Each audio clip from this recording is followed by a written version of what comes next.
Alright, welcome to the Sunset Archon channel, where we aspire to game from night to first light, and today we will be playing Genshin Impact version 3.4. We're finally going to be getting deeper into the Lantern Rite event. Yes, I know it's been a week since I last streamed. I've just been working on a bunch of other stuff, but now we're back, and we're going to get right through this. So let's jump right into it. And we are 27 days away from Atelier Riser 3, Octopath Traveler 2, and Kirby's Return to Dreamland. 104 days away from The Legend of Zelda Tears of the Kingdom, and 76 days away from the Mega Man Battle Network Legacy Collection.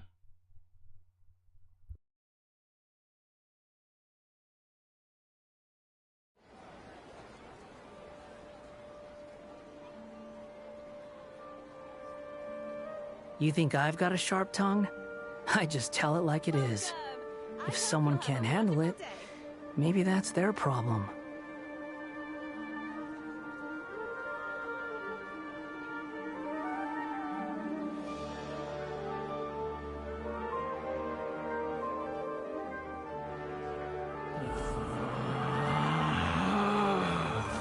Relax.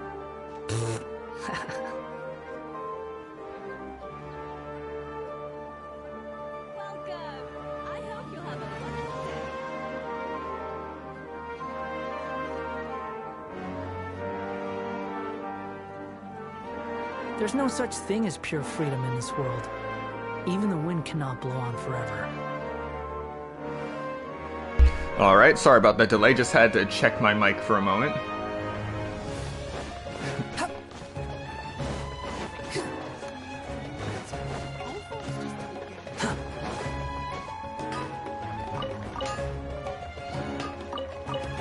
Quit following me.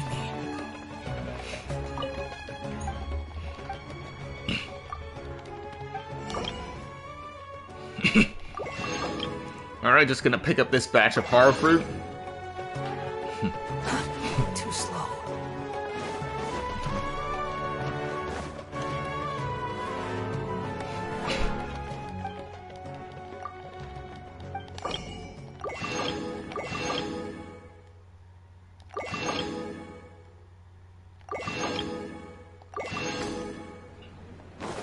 Quit following me. Alright. Here we go. You want to use my hat as an umbrella? The audacity to even make that request. The wind rises.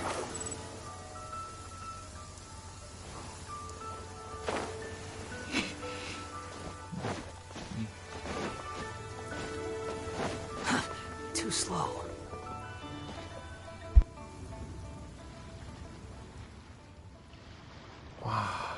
Liyue Harbor looks very different from when I came last. It's almost as if I'm listening to the same melody, but with a richer timbre and new variations added. Well, we are here during Lantern Rite after all. It only comes once a year, so they always have a big celebration. It's fair to say that this time of year is when Liyue Harbor looks the prettiest. Great! Let's go and check it out. I can't wait to get into the city and see it all up close for myself. The streets are breathtaking. Smiles and laughter everywhere I look. It's contagious. I can almost feel the music in the air. I have the urge to start waving my conductor's baton. I'm glad that you're enjoying the city.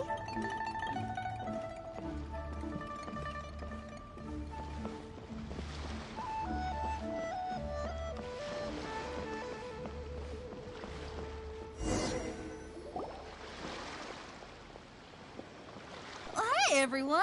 Fancy meeting you all here. What a nice surprise. Hello, Rodorod. Welcome to the stream once again. Hello, Xinyan. Let me introduce some new friends. They are... Traveler, Paimon, and Mr. Dvorak, right? I've known them all for quite a while.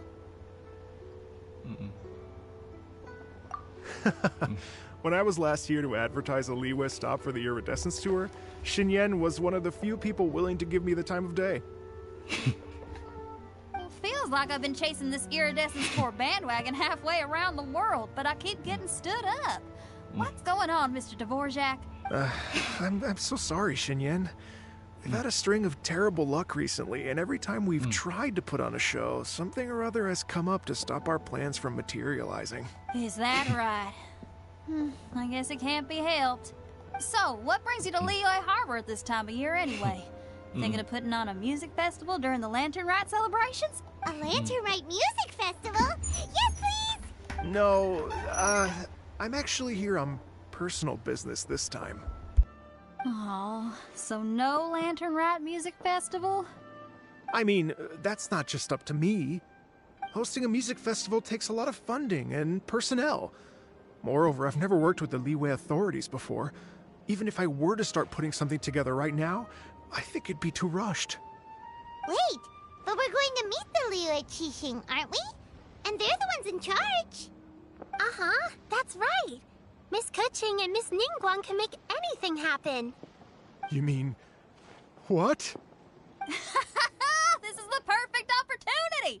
Well, sure, it might not work out, but it can't hurt to bring it up as a suggestion. A Lantern Rite music festival will be something different. That's the spirit! See? Even the Traveler agrees with me. Mr. Dvorak, don't let yourself be put off by the fact that a few things haven't worked out recently. As for the performers, I can put you in touch with some local artists.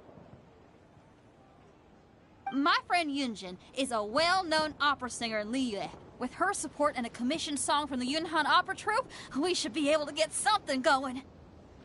But what about you, Xinyan? Are you just going to sit this one out? What do you take me for? If we actually manage to make the Iridescence Tour Lantern Rite Grand Concert a reality, you think I'd let anyone else perform the opening act? Wow! There's that rock and roll spirit! What do you say, Mr. Dvorak?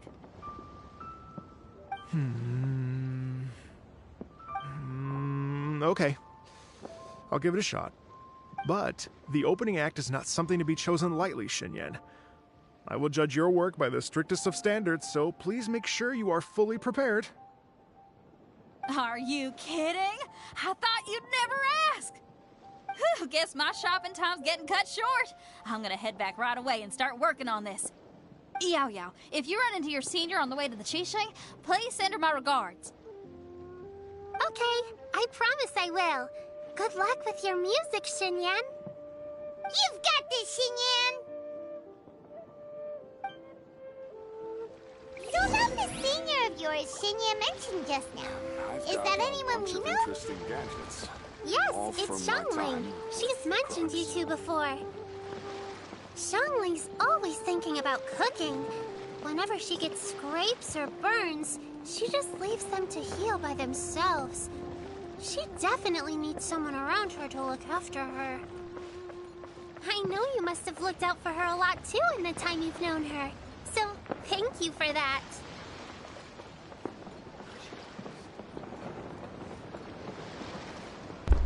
Wow, they got some good stuff here this year.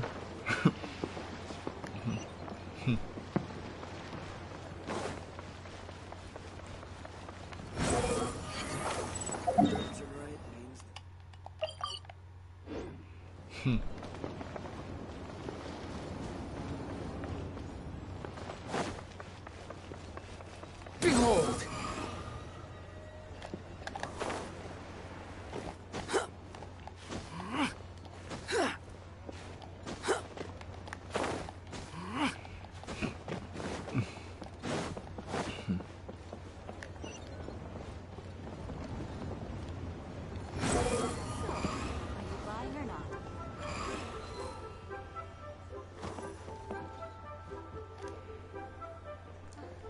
It took me this long. I have been looking for the String of Pearls Volume 4 for months.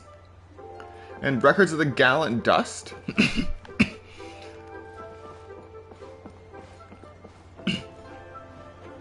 I never would have thought to look on the roof for books.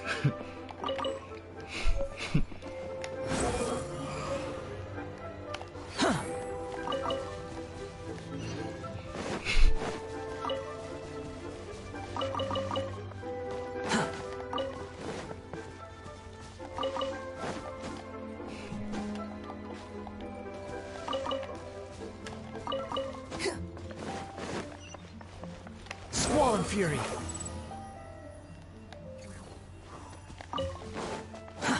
Too slow.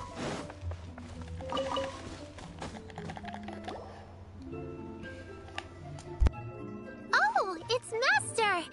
Is it okay if I go and say hi to her?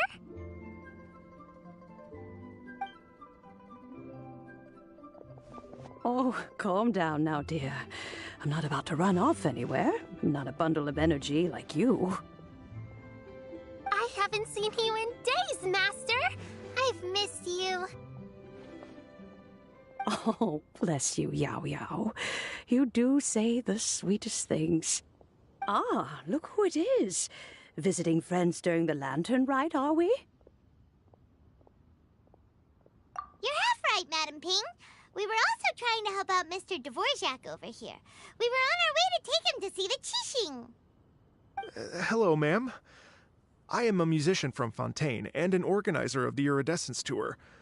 I don't suppose you've heard of it. Master! Master! The Iridescence Tour is a super famous music festival! Oh, an old lady like me wouldn't know much about that sort of thing. A music festival, you say? It sounds terribly exciting. Oh, right! Madam Ping, how would you feel about that? You're an elder of Liyue, and you know all about Liyue's cultural traditions. Hearing your thoughts would definitely help us figure out how best to approach it. For example, do you think it might be a bit too modern, or is there any other issue? Why, not at all. Music pays homage to history and culture, and it can also be a bridge between different civilizations. Times change, and the music enjoyed by the youngsters of today is no doubt very different from the tunes I was accustomed to in my youth. Nevertheless, all fine things in life can be appreciated. And so, I look forward to it immensely. Hear, hear. I do believe that, my own dear grandmother aside, you are the wisest old lady I've ever met. Goodness gracious, you're all being suspiciously sweet today. Yao Yao, whatever have you been feeding them?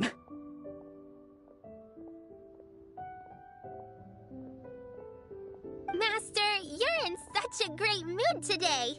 You're even cracking jokes with the rest of us. Oh, well, I'm sure you must have plenty to be getting on with. Yes? Run along now. Don't let me hold you up. Thanks, Madam Ping. We'll see you again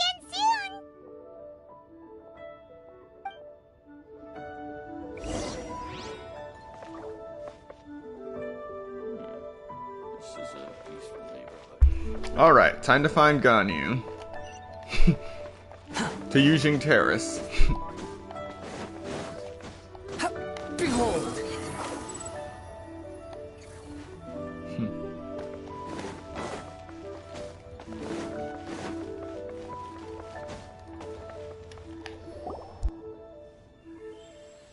And when you meet with the Ministry Hello, of Civil welcome to the Affairs, stream. please remind them that the festivities are not an excuse to procrastinate their work. Understood, Miss Ganyu. I'll take my leave now.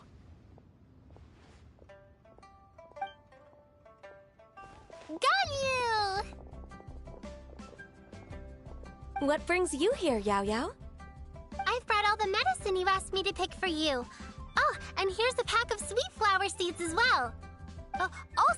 Also, these dried Qingshan leaves make a great pot of tea that's very good for you. I know you've had a lot to deal with at work recently, but you shouldn't push yourself too hard. If you're not careful, you'll end up falling asleep in the grass again. Well, this is weird. It's like a responsible younger sister talking to their disorganized older sister. Thank you, but Paimon's criticism is quite valid. I do have a tendency to neglect matters outside of work, and that's something I should improve on. Oh, my apologies. I don't believe we've been introduced. Ah, Paimon will do the honors.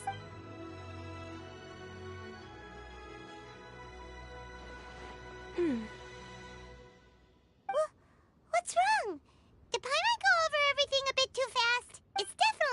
his plan. If there's anything you didn't quite catch, Paimon's more than happy to go over it again.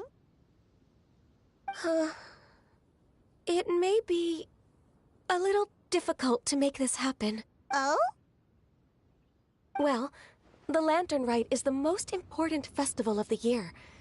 Our celebrations must not only be visually spectacular, but also appeal to the tastes of Liyue citizens from all walks of life. The Iridescence Tour is relatively unknown in Liyue. It's difficult to predict how a brand new show will be received. It would be quite risky for us to bet everything on this one music festival. All very valid points. I completely understand. Therefore, we will not replace or cancel any of our pre-existing program. However, I will submit a proposal requesting to put the Iridescence Tour special performance as the final act of this year's festivities. Some live music will certainly add to the festive atmosphere on the night of the Lantern Rite. As for the venue, let's reserve a space at the docks. Yes, my thoughts. That is an excellent question. Now I just need to take some time to give this proposal some polish. As long as I clearly lay out the pros and cons, and highlight the key points of the proposal, given that Ping and the Traveler have both given the idea their blessing, I'm confident that Qixing will be sure to give it serious consideration. Mr. Dvorak, I will need to discuss with you the number of musicians who will be coming to Liyue, as well as their catering and accommodation requirements. Oh, yes, certainly. Let's step to the side and discuss further.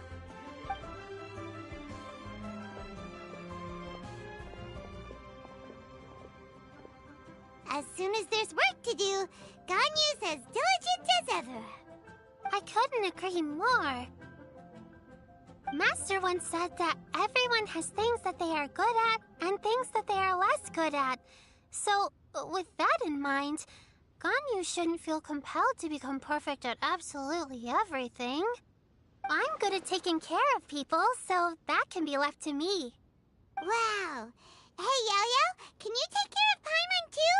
Paimon's getting hungry again. Paimon, you're trying to freeload again. I'm afraid my backpack's empty now, but if you let me know what you like, I can bring you some of your favorite dishes next time we meet. Apart from lotus flower crisps, what else do you like? Anything sweet, and anything that's made from slimes. Here's what I've drafted so far. Anything else you want to add? No, this is excellent. I'm racking my brains, but I don't think you've missed a single thing. Perfect. Then we'll leave it as is. I'll go make an official copy. Oh, perfect timing. We were just wrapping up our discussion here. Not at all. Every second counts for a complex proposal such as this. I will inform the Qixing of this development immediately. Please give me a moment to pass on the message. Yao Yao, thank you for bringing my herbs. I will make sure to take them. Remember to make tea from them first, Ganyu. You mustn't just chew them raw. I will. Okay, I should be getting back.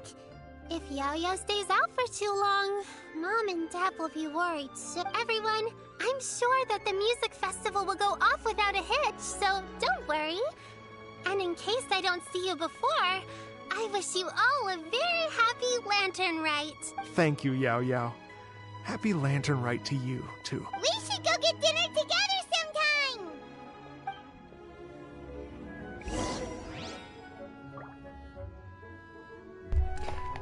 Stay put and wait for 2 hours.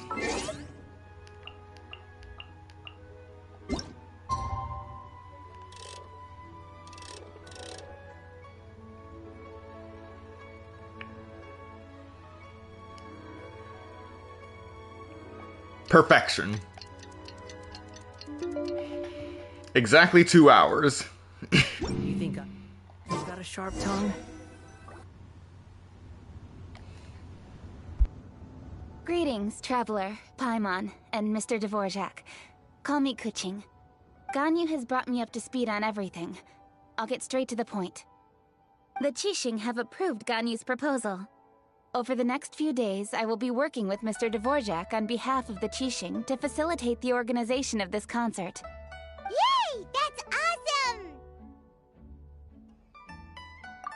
Please. The Qixing have a duty to deal with matters such as these. We have merely moved things forward to the next step. On a more personal note, I am an avid supporter of all things new and innovative. As such, it is my privilege to work with you on this exciting project. Thank you so much, Keqing. I'd become quite discouraged after our recent failures and was expecting the same outcome once again, so I didn't dare to get my hopes up. Never in my wildest dreams could I have imagined this going so smoothly. It's like a dream come true. Right, time for me to call in the performers. To stage a concert at a high-profile event like this is a rare opportunity. We'll make sure it's a night to remember. Yes! Our music band's finally getting fired up! Yes, indeed. I know exactly what I'm doing from here. For a musician, music will always be the language they are most fluent in. Oh, that. Well, that can wait for another time. Oh. Ganyu? What's wrong? They told me all about Mr. Dvorak's situation, but I was so engrossed in drafting the proposal that I forgot all about it. Oh, that's quite all right. I don't even know what the person I'm trying to find looks like, so it was always going to be a long shot. Alrighty, thank you for stopping by. I really appreciate it. You have a great day. Don't worry about me, Ganyu. Your time and energy are needed elsewhere. I'm sure you already have plenty to deal with between this concert and everything else going on during the Lantern Rite. Thanks. It was just that I had a few initial thoughts when I heard your story. For instance, I wonder if this lady your ancestor met might have been an Adeptus. What do you think? To tell you the truth, Mr. Dvorak, I am somewhat related to the Adepti myself. I am part human and part Qilin. The Qilin is an illuminated beast. I know how important your quest to get in touch with your roots must be to you, because I've been there myself before, trying to find out where I belonged. Did you say the Adepti? And you're illuminated beast? Part Qilin? Are you telling me all the rumors of the Liyue Adepti are real? So it's not just artistic license? You bet they're real! Trying to track them down is tough, though. Like Julian Karst itself. There's nothing specifically stopping you from going there, but getting in and out of there is quite an ordeal. Yes.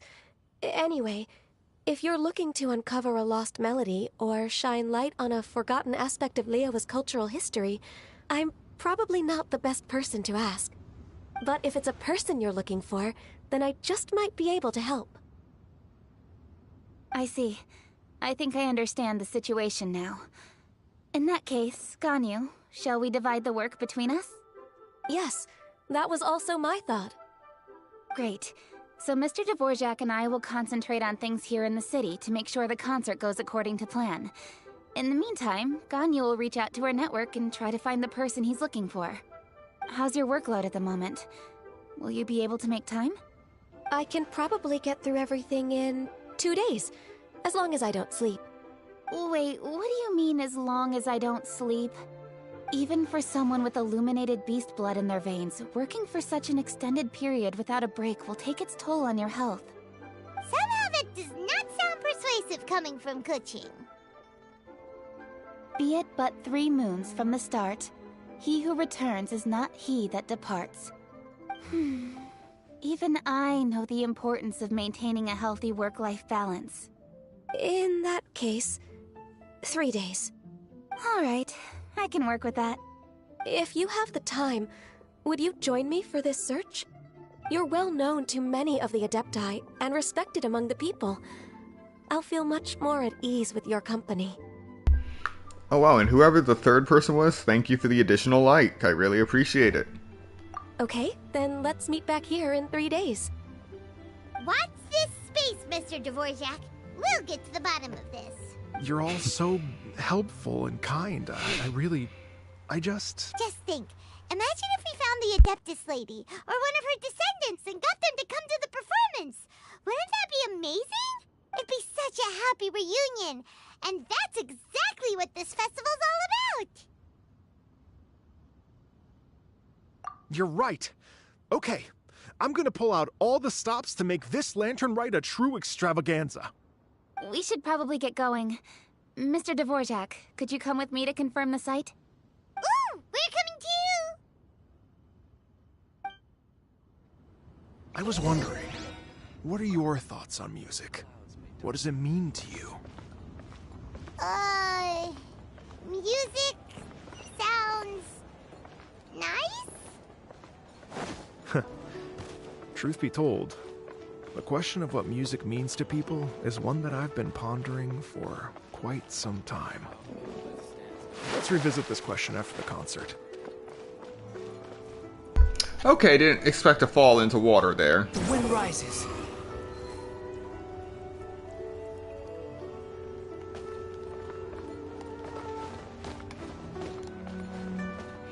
But yes, Ganyu and Kuching's dynamic is certainly funny to watch. Behold!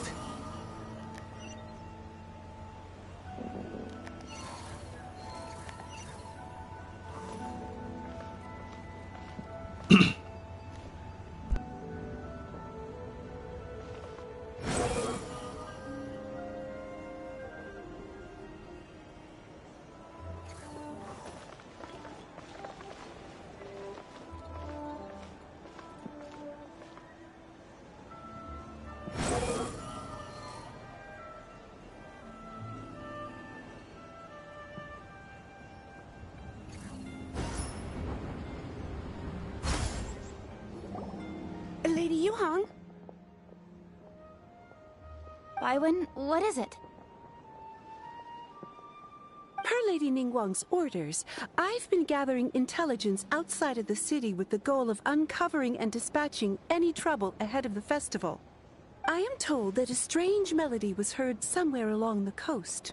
I was wary of investigating further on my own, so I was just on my way to report this incident to Lady Ningguang.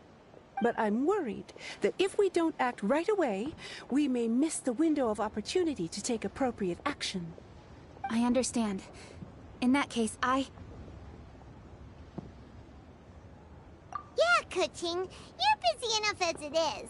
There's a ton of different things in the city that needs your attention. Leave it to us. Don't worry. Whatever it is, we'll definitely be able to handle it. Well, he will handle it. With the Traveler on the case, it's as good as dealt with. Thank you. This will be a great help. I will inform Lady Ningguang about the situation.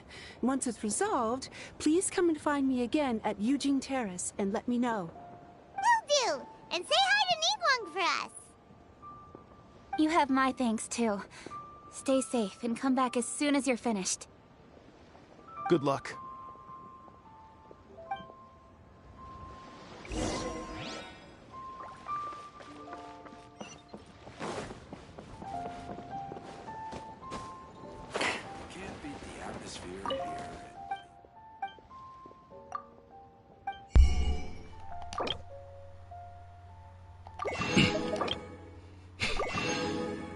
We are just 38 apples away from 6,000.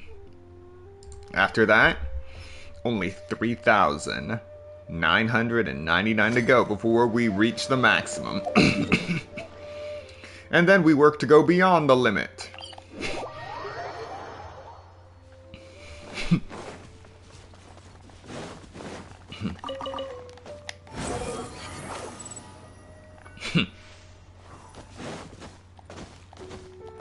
Hello, Ace. Good to see you. Too slow.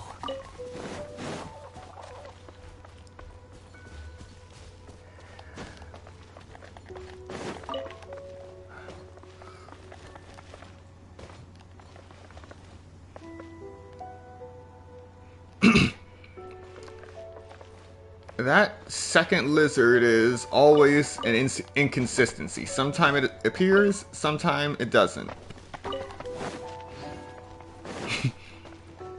Quit following me.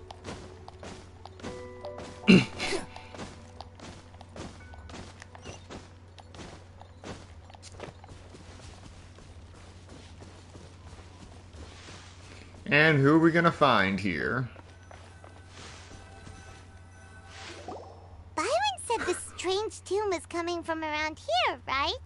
But Paimon doesn't hear anything. There doesn't seem to be a soul in... I was just wondering who in their right mind would come out to a place like this. So, it's you two. Yeon! How'd you sneak up on us like that? You nearly gave Paimon a heart attack! You look pretty alive to me. Can't have spooked you that bad.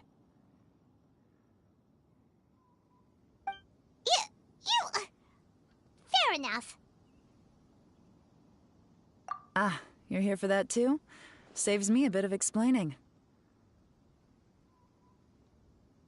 Come with me.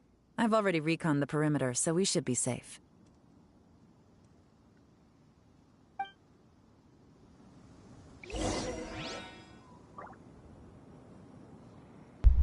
All right.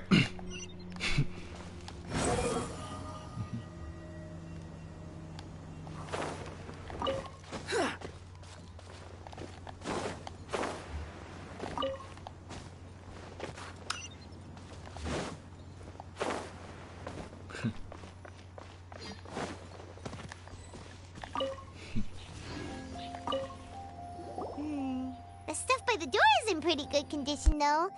It can't have been too long ago that someone was last living here.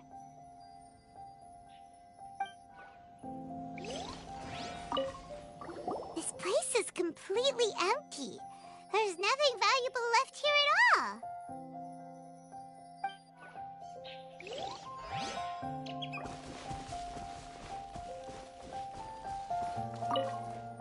The doors and the windows are all fine, so there definitely wasn't a break-in.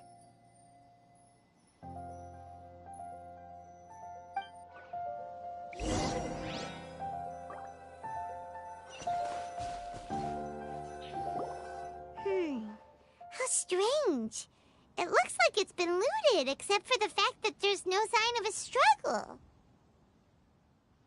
The bad guys could have sneaked in while the owner was gone, but then how do you explain why the door and windows are intact? Seems you've done a pretty thorough inspection. So, any theories on what might have happened here? Yeon, you didn't hide some of the evidence from us on purpose, did you? Why would I make this more difficult for you? We're on the same side here. Okay, well... Paimon gives up then. Paimon's got nothing. What about you? Give up as well? Your instincts are pretty good. Or perhaps it's not instinct. The strange melody is one of the few pieces of information you have available after all. Let me share a folk story with you. A long time ago, there used to be a group of bandits in the Liyue countryside who would sound a horn every time they were about to raid a village. But it wasn't a rallying cry to rouse their fellow men. It was a disconcerting tune, meant to intimidate the weak and warn them of their impending doom. To escape with their lives, the villagers would abandon their homes and flee overnight, taking only their most valuable belongings with them. Everything else was left behind. The bandits were eventually brought to justice, but the fear and trauma remained in the villagers' hearts. Whenever they heard that melody, they would feel like their lives were in danger once again, and flee immediately. The culprit of this crime exploited that very fear to get access to this house without having to force their way in.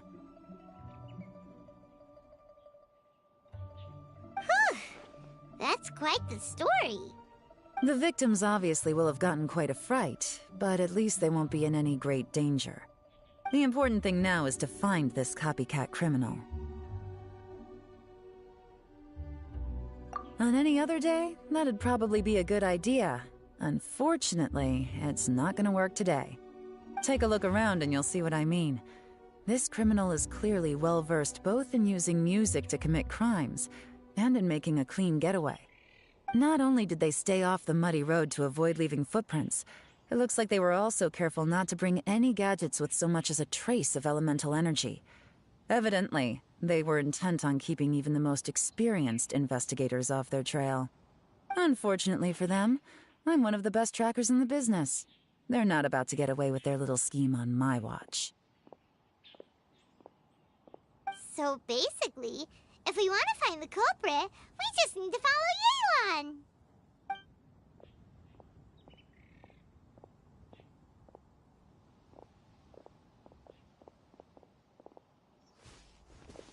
Mm-hmm. As long as you can keep up. Since the culprit's trying to be cautious and low risk, I'll bet they left through an area with some vegetation for cover, but not so much that it would slow them down.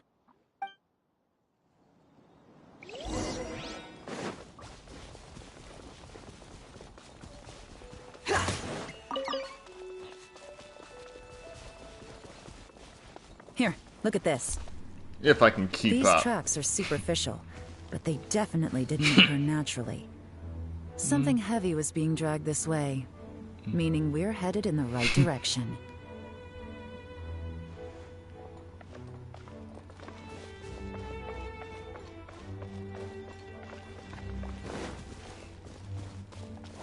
Come on, keep up. Huh. Their pace is increased. Normally, people carrying a heavy load slow down as their journey goes on and they start to tire. Whatever's motivating them to speed up must be psychological. For instance, reaching the home stretch.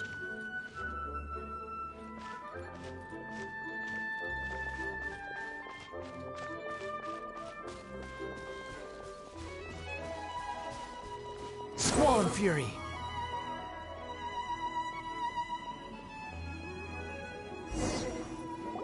There they are! Look! A treasure hoarder tent!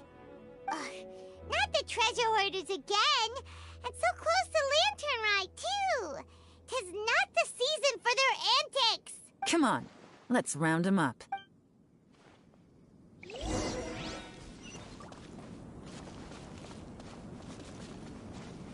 The wind rises.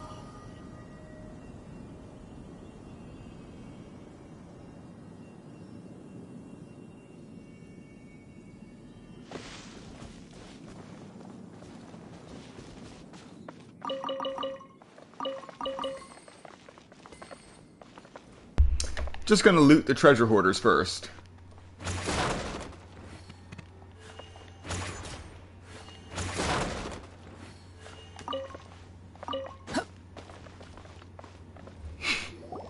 Hey! Who are you? Where did you come from? The evidence is conclusive. Okay, confess and we'll go easy on you. My patience is running low, so why don't you do us both a favor, I think I just stole the evidence.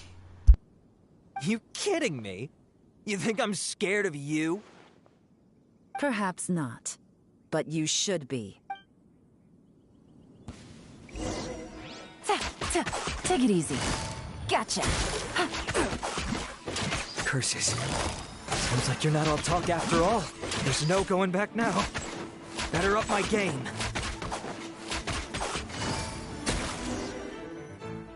That was fast. Mercy! Have mercy! Oh, it's a little late for that.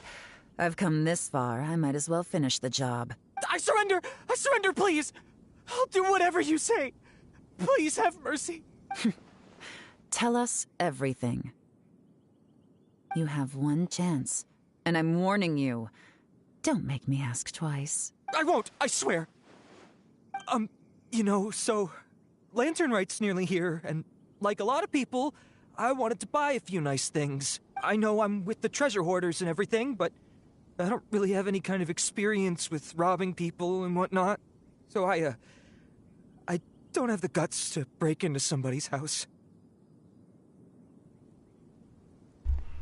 Oh, wow. Wow, you're really going to complain to us about that? No, not at all. I'm just telling it how it is. Okay, continue. I racked my brains trying to think of what I could do, and eventually, I remembered something from back when I was a kid. The bandits would blow their horn, and my grandma would grab us kids and run. I remember the tune, so I figured I'd try it for myself. I mean, just to see what would happen. At first, anyway, I seriously didn't expect that family to pack up and leave. But they did. And they just left all their stuff right there for the taking. It was too easy. I couldn't resist. It was completely wrong of me. I know that now. I'll return everything that I took. It's all still in perfect condition. It'll be like it was never gone. Please, give me a chance, huh? Let me make it right. Give you a chance, huh? Sounds to me like you'd rather strike some kind of a deal than spend Lantern Rite behind bars. Yes? Yes? You know how to bargain, I'll give you that. It's just a pity that you didn't confess at the first opportunity. You'll have to take a walk with me. Once we've returned the goods, we'll find the owner of the house, and you can apologize to them in person. After that, I'll escort you to the Ministry of Civil Affairs. Yes, ma'am! You know, as a former victim of this kind of crime yourself, I doubt anyone understands the fear you inflicted quite as well as you do. Does your greed matter more to you than your fear? More to the point, if you can play a tune from memory, don't you think you should be capable of making an honest living? You mean... That's enough hints for you. You'll have plenty of time to reflect on all of this yourself. There's not much left to wrap up, so I'll take it from here. Guess this is where I'll say goodbye. What is it? Is there something else? I'm still not sure how you first got your hands on this information, so play it safe when you get back.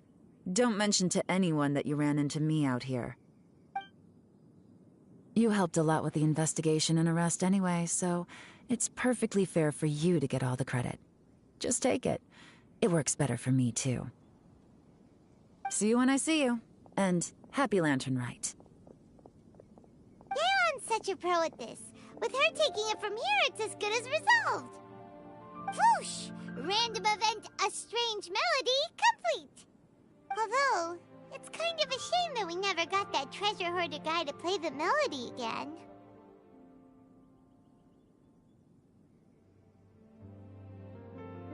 Right? How could anyone not be? When we were chatting with Mr. Dvorak, music seemed like such a positive thing. And most music is, right? It can help us relax, feel all warm and fuzzy, recall happy memories, or even just think happy thoughts. Paimon never imagined that music could be used to commit crimes. Oh, really? Huh. Makes sense. Paimon's musical understanding improves again! Well, anyway, now that everything's resolved, let's get back to Liyue Harbor. Byron's still waiting for us with our random event rewards.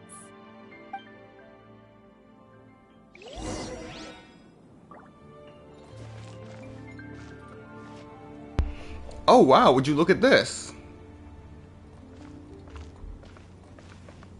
I broke these boxes before that scene, but the goods were still here. Once the goods were removed, the boxes respawned after the scene. This is good information. But the real question is, do they still spawn items? I can work with this. Now, if only it didn't give me cabbage and radishes. Just had to be cabbage and radishes.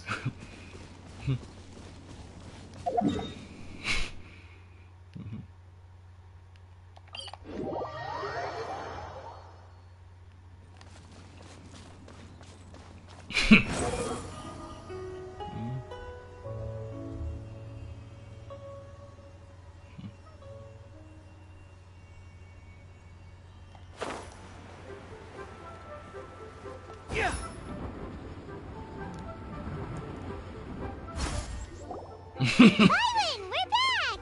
Everything's all sorted! That's great news! Oh, please wait here a moment if you would be so kind. Lady Ningguang instructed me to advise her upon your return.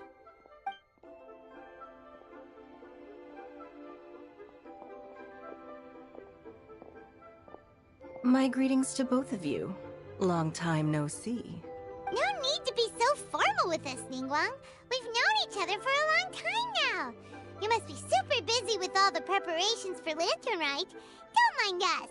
On the contrary, I think it is those that I have known longest to whom I should extend the greatest courtesies. Alas, on a different day, I would invite both of you inside for some tea and a brief respite from your travels. But you're quite right. Trivial matters aside, there's no escaping the fact that we have a grand concert to organize. Once the performance itself is over, we'll then need to invite the representatives of the Iridescence Tour for a discussion on future collaboration opportunities. The financing arrangements alone could well entail many rounds of discussion. Simply put, there will always be work to do. Whoa, you're already thinking that far ahead? Well, we can discuss more current affairs if you'd prefer. I trust you saw this year's Mingxiao lantern at the docks when you arrived at the city? Yeah, it looked like a goose. Which Adeptus is it modeled on this time? Sea Gazer. I believe you're familiar with the name. Oh, Sea Gazer this time? Legend holds that he was free-spirited and easygoing. People described him as a cheerful soul and a loyal friend. On this marvelous Lantern Rite, we pray that the fallen heroes may be guided home. If the sound of music can flow like the rivers and streams into every corner of the land, perhaps the souls of those who have gone before us will hear the song of a new era. I wonder whether the melodies will be to their liking. Oh, they're gonna love them. Paimon's sure of it. At least, if the guy you mentioned is anything to go by, the Adepti and heroes of the past sound like a positive and free-spirited, cheerful bunch. They're sure to be open to new music. Well, let's hope so. I heard that you'll be going on a search with Ganyu to find the descendants of a fairy lady from a Fontaine legend. I'm sure this quest to uncover the truth behind an ancient story will turn into a most charming tale. Do share it with me, won't you? I couldn't bear to miss out.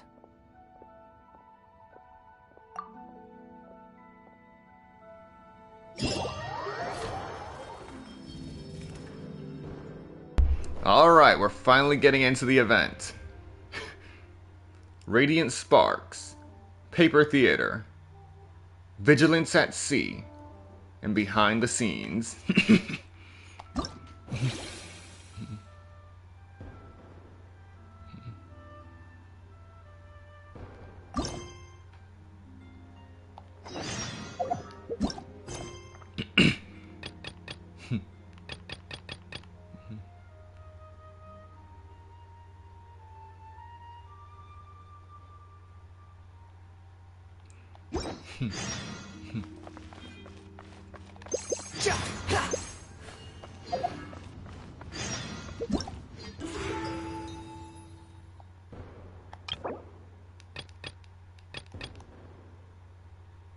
Gotta build up that festive fever.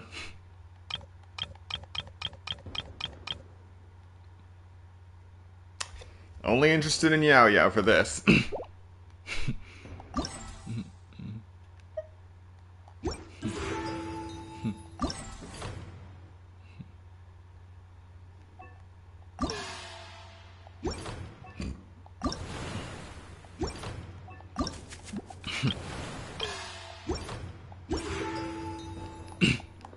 Alright.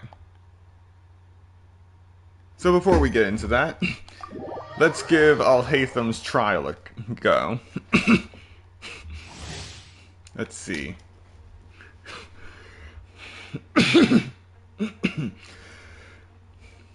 Alhatham performs a thrust when his elemental skill is used, generating chisel light mirrors and causing his normal charged and plunging attacks to temporarily be converted to dendro damage.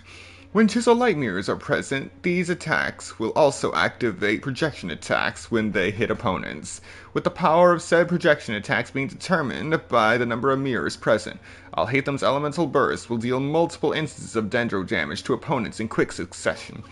If chisel light mirrors are present, they will all be consumed to increase the number of damage instances. After the ability is unleashed, new chisel light mirrors will be created based on the number of said mirrors consumed. Elemental orbs will drop during the event challenge to facilitate the testing of the trial character's elemental burst. Oh wow, that's a mouthful.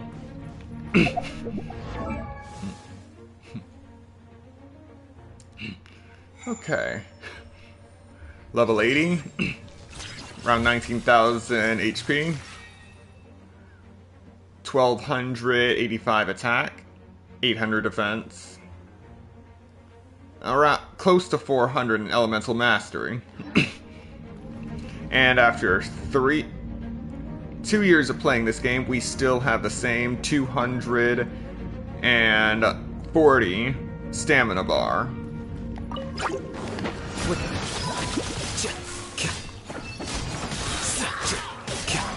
Scatter!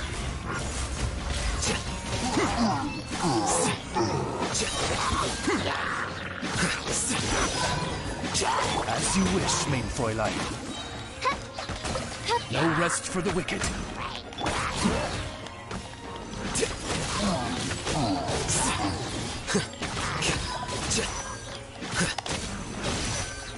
Process of elimination. How bold.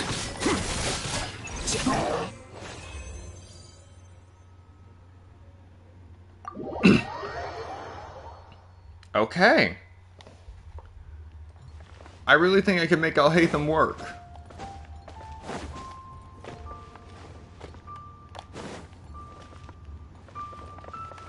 Squall and Fury.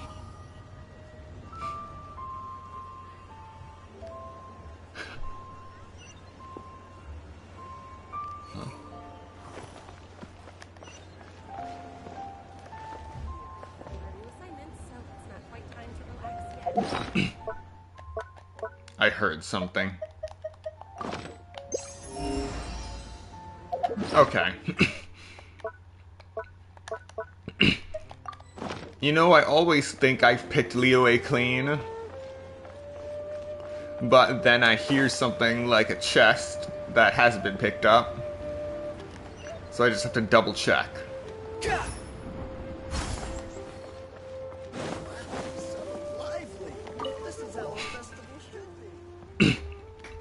Happy Lantern Rite, esteemed ones.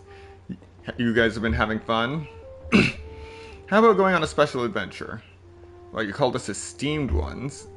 Such a great attitude. Recently, we've been having a lot of fun, but why is Paimon getting the strange feeling we've met before? You guys are extremely diligent adventurers, so I'm sure we bumped into each other at some point. I'm Tian. I probably butchered that name. I will usually hang out around the Feiyun Slope, looking to recruit new people into the Adventurers Guild. Everyone has their cats and dogs passing by probably heard the news. Or her voice. Aye. Let's see.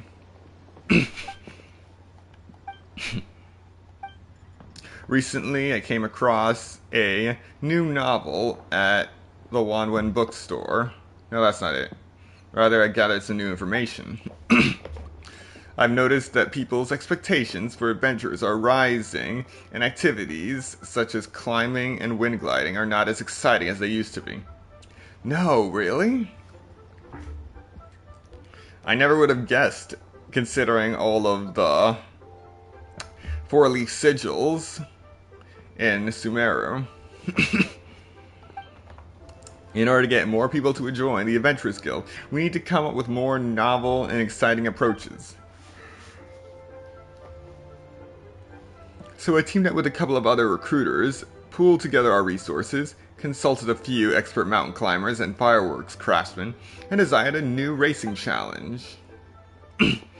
There are many mechanisms laid out in the challenge. Just step on them and use the momentum from the fireworks and gunpowder blast to accelerate into the sky. Fireworks? Gunpowder. So for the challenge, you want to blast people into the sky? Rocket-propelled Paimon. Why are you so excited? You're also going up. Although with your strength An explosive barrel bursting in front of you wouldn't faze you, but who knows? It just might blow you away. Not to worry, the explosion is contained inside a tough device. I've taken the necessary precautions to make sure it's safe and injury-free. I've also filed a patent with the Ministry of Civil Affairs, and have publicized this event many times. Please do not steal my idea. Oh yes. Someone's bound to steal this idea riddled with liability if they cut corners. There's so many hurdles. You really put a lot of thought into this. As far as I can tell, just doing this racing challenge will stir the spirit of adventure, even in the average passerby.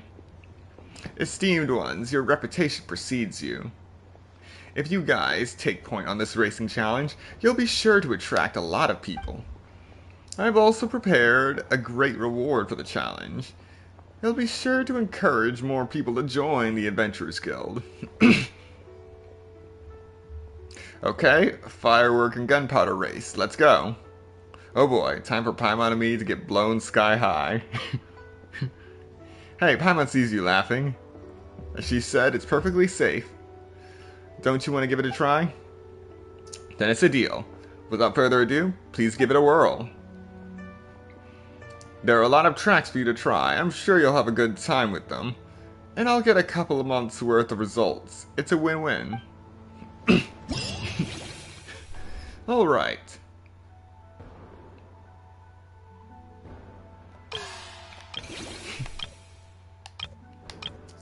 So I basically just need to get 3,000 points in each of these 4 options.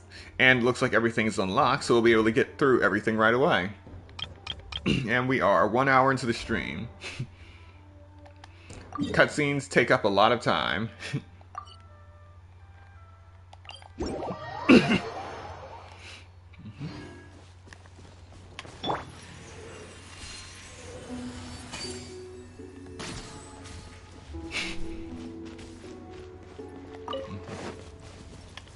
There is no escape.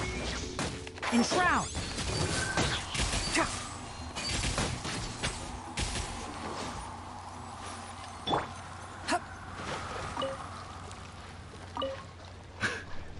Quit following me.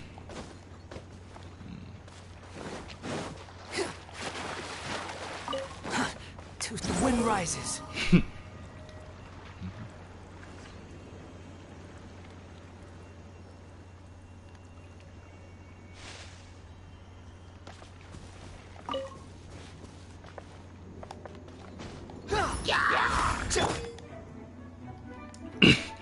Wow. Okay. In the Radiant Sparks Challenge, the less time taken and the more challenge tokens collected, the higher your final score will become. During the challenge, you can obtain the technique Sparkling Rush by collecting Aegises of Sparks. By unleashing Sparkling Rush, the character will dash forward, collecting all challenge coins nearby.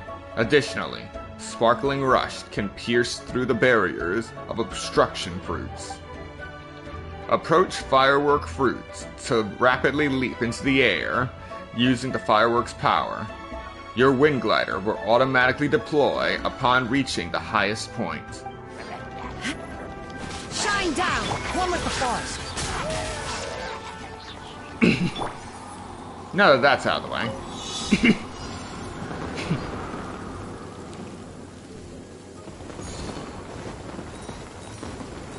Alright, you know. Oh.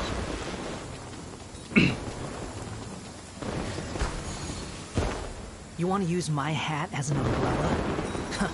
The audacity to even make that request. Okay, I get it now.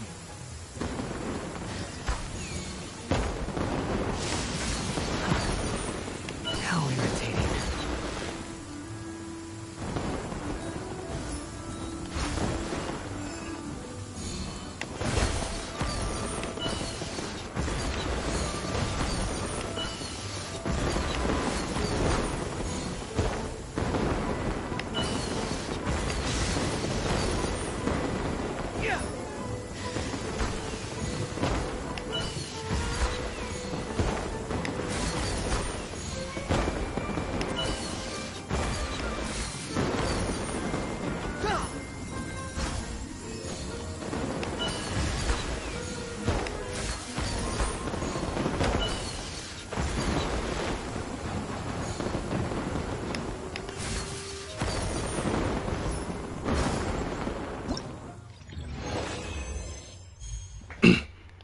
Alright, 35-20. That's one down.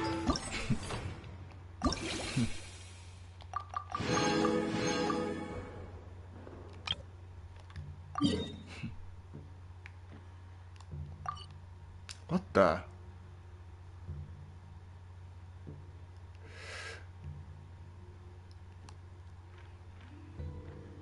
Why is it in the middle of the ocean?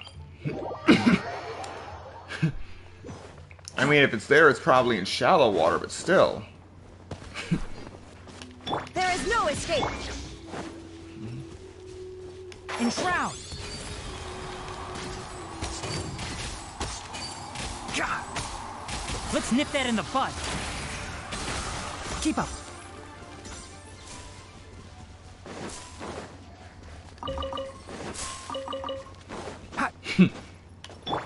Quit following. Behold. Too slow. Quit following me.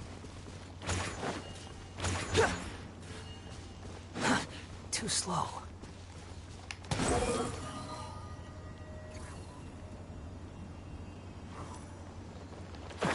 Where'd it go? Where'd it go? Oh, come on. How does meat bounce like that?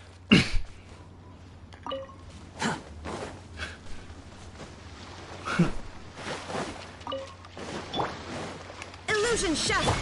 Can't see.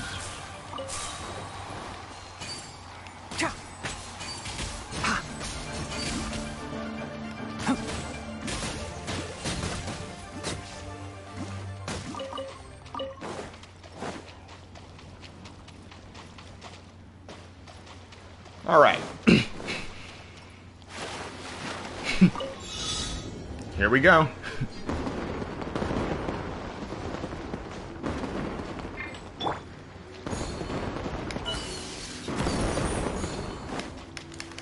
Ah.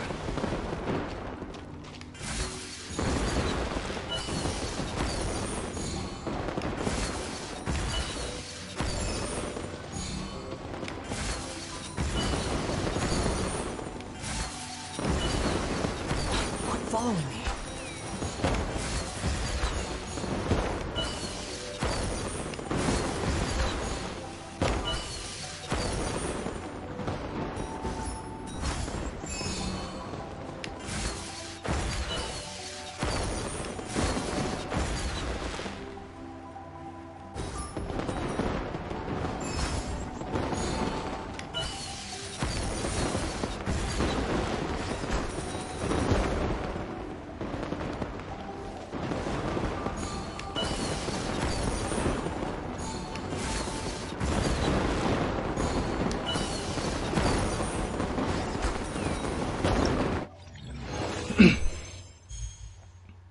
$35.40.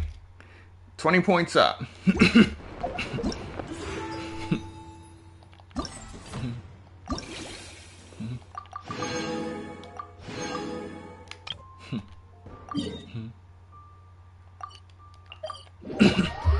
Now it's taking us into Sumeru.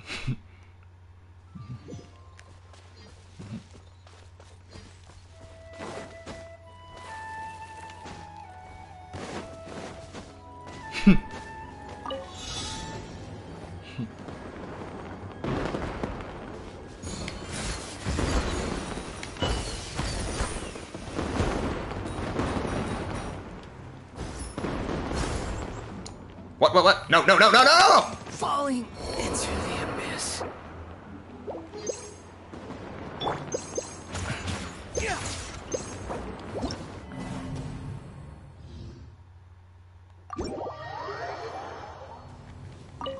That was messed up. That was seriously messed up.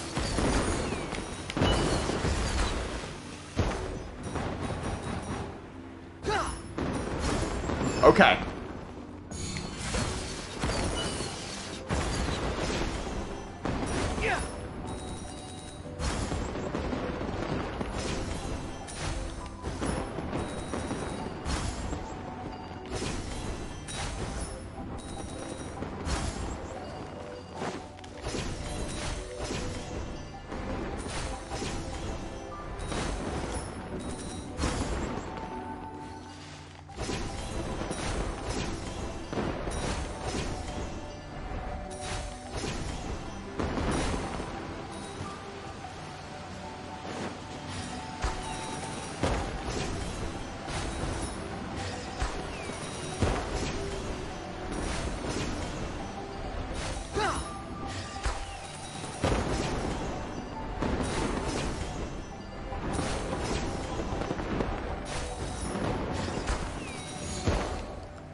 Doing good. 3620. Up 80. And we collected all the coins. Festive Fever is at 150.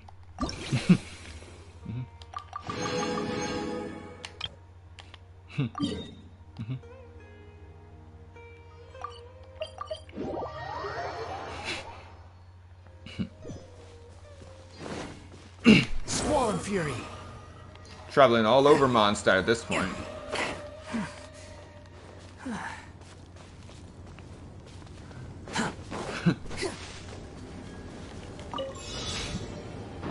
What do we have now?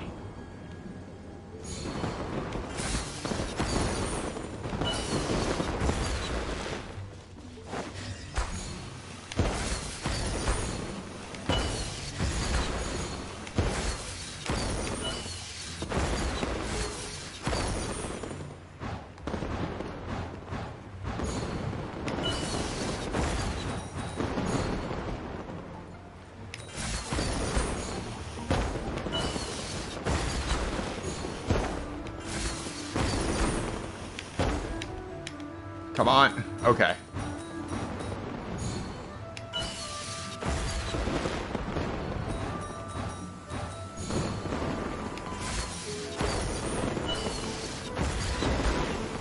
Doing good.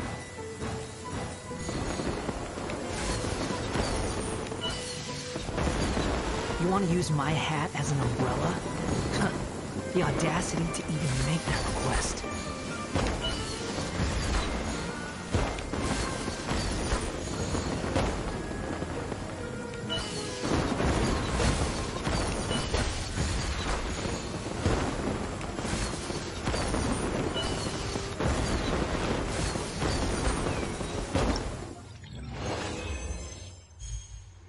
Alright, 3620. No change.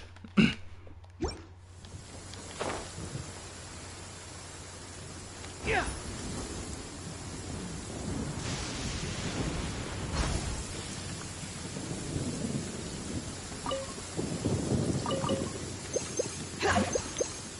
Since we're here, might as well collect the Cecilias. Quit following me.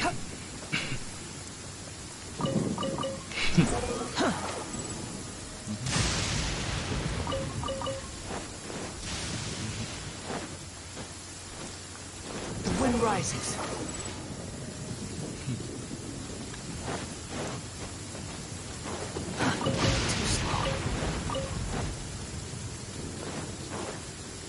Why are they out in this storm?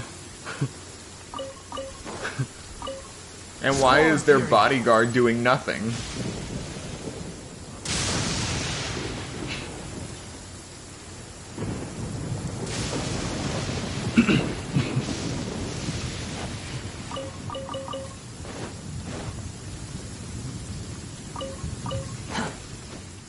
Behold. Too slow.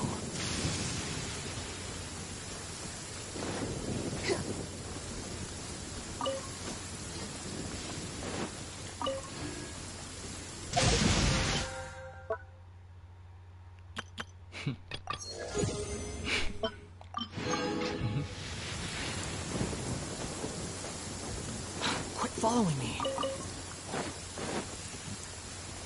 Squall and Fury.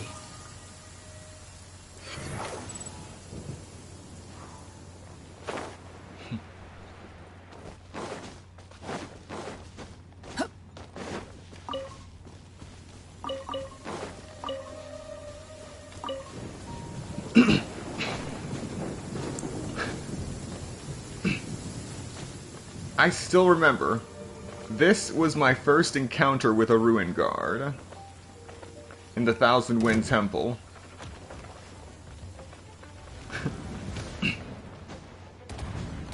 Back when I was using the Traveler, Amber, Lisa, and Kaya.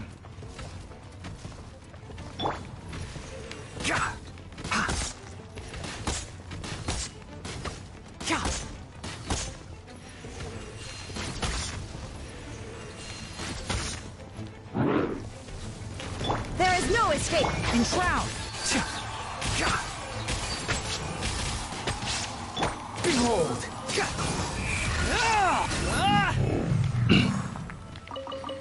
I fought this thing while I was just exploring the map.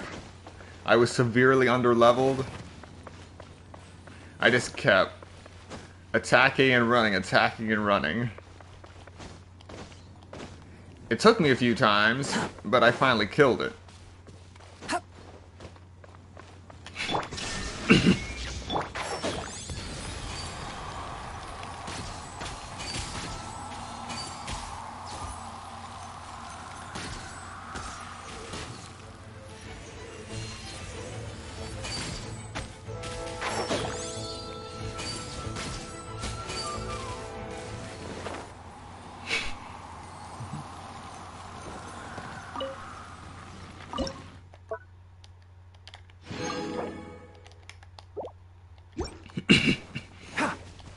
Gotta keep making that wheat. Ah, right. Too slow. Also, to anyone who comes to watch this, this is the day I decided to start maxing out Suspicious Fisherman's Toast and the fish-flavored toast, which is Klee's specialty. You dare to gaze upon me? One with the foreign. Shine down!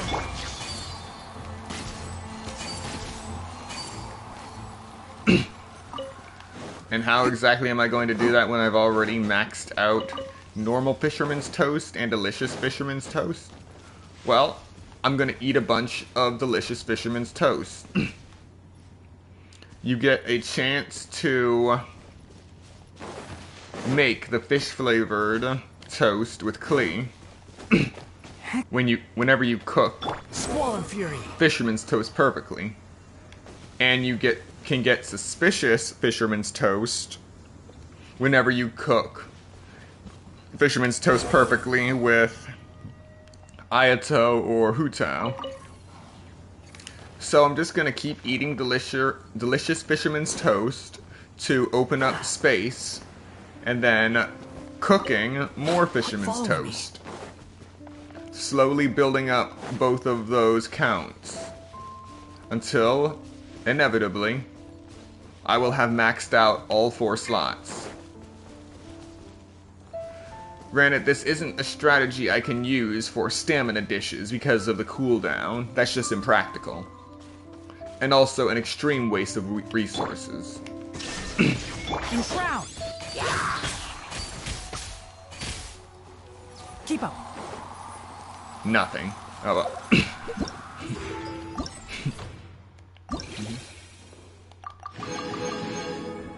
Alright, that's it for Radiant Sparks. Now for a few words in the foreground.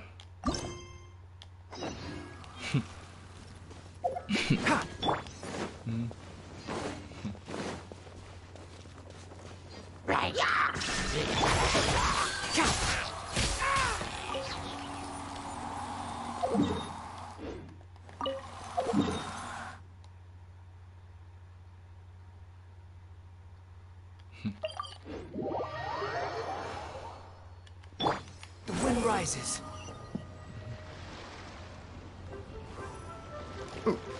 Oh!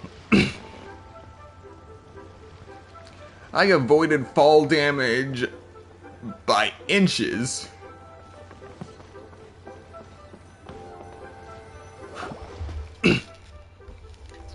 A performance going on at the North Wharf.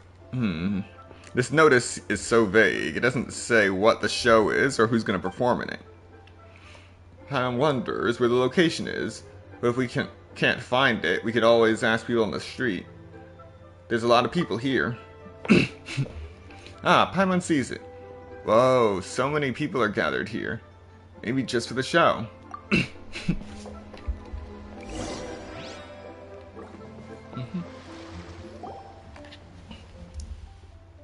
Fortune and health, peace and wealth. Hello? Is there going to be a performance here soon?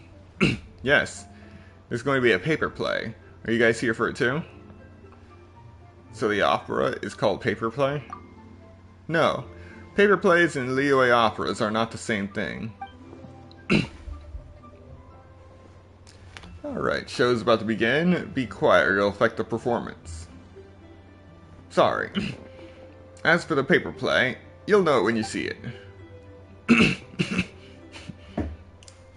Honored guests, we'll be performing Bravebeard today. Before the show, if you want to head to the restroom room or grab a beverage, now's a good time. We'll wait for no one when the show begins. So the performance is actually called Bravebeard, but Paimon has never heard of this story. Shh. We can hear you even at a whisper. Keep it down. You can talk during the intermission selection. Wow, the kids are really into it. The story of the Bravebeard is quite long. In fact, it'd be too long to do it all in one go. So Yingong will let the audience pick which scene they want to see during an intermission. So, dear guests, what part of Bravebeard's story would you like to see today? Would you like to see Mountain Bound or Worshipping Adepti? Maybe Exorcising Demons or Ascension?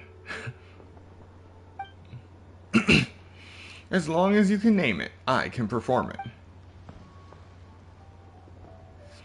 I want to see the Bravebeard fight monsters, so handsome wins every time.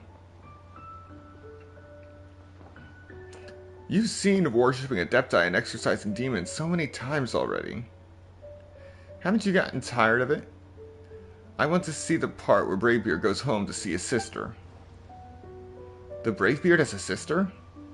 How have I not heard of this? I definitely haven't seen that before. How impressive. Not many people would request Homecoming after all. Only the real fans would know about it. Alright. Just in time for Lantern Rite, we will not perform the plots featuring monsters. We shall spin a tale of how lovers ended up together. There are 3 characters who shall appear in the scene, aside from Bravebeard, with whom you are familiar, of course. There is also a lonely girl named Yi Bing, and an honest gentleman named Nanfeng. Do you understand any of this yet? Paimon's still confused. So this is a story about a guy called Bravebeard, right? It looks like there's a lot of supporting characters as well. But so far there's only one performer on stage. And there's a folding screen? How's it gonna work? Hey, someone here has never seen a paper play before. Eh? Someone in the back asked how I, a lone performer, can be in different places at once and make this performance work. Well, our paper plays may not be as exquisite as Liyue operas, but we certainly have our distinctive flavors. As you may know, the characters in the Liyue operas are portrayed by real people in the flesh. The actors in our performances, however, are portrayed with paper figures pasted on silk. And Liyue operas take place on a large wooden stage, but for our stage performances, it is but a paper screen on a wooden shelf. Our actors and stages are all made up of paper. That is why we call it a paper play. I am the narrator, but I am no actor. You will meet the 3 paper actors in just a moment. Yingong, I don't think they know about Bravebeard yet. Would it be okay if you introduce them to the story? You know, the one you always start with. It's called the establishing moment. I've always enjoyed that too. Please perform it for us, Yingong. Establishing moment. Establishing moment. It is said that the sky is the limit, but the woes of the world are also limitless. There was once a man named Huan Guang, I think, suffering from human injustice, who resorted to dwelling amongst the mountains and rivers. By chance, he became a disciple of an adeptus, changed his appearance, grew a black beard. Thus, he is known as the Brave Beard. At the behest of the adeptus, he struck down monsters and scared off demons with his sword. The Brave Beard trained for many years and finally acquired the philosophy of the adeptus. Right before he returned to the adept's abode, he was summoned to recall the past. It turned out that he still had attachment to the common folk society, where he had a sister at home. The poor sister, Yi Bing, was now alone and helpless. She thought that her brother had lived a miserable life, and never imagined that he would return home. As to what happened next, I shall show you right away. Don't just stand there, clap. Bravo! Is there a rule about when we should clap? Okay. Thank you all. We are supposed to continue the show, but I can tell that these two guests are still a little perplexed. I think it would be better if I asked these two to volunteer from the audience by coming forward and assisting me in directing the scene. It will give you both a good look, and it will help the actors move forward on the stage. What do you think? Hey, why didn't you invite me? I know all about paper plays. You gotta remember to invite me. You just gotta. You've been up there too many times already. Quit making a fuss and enjoy the show. It's fine by me. Help direct the scene? It sounds so novel.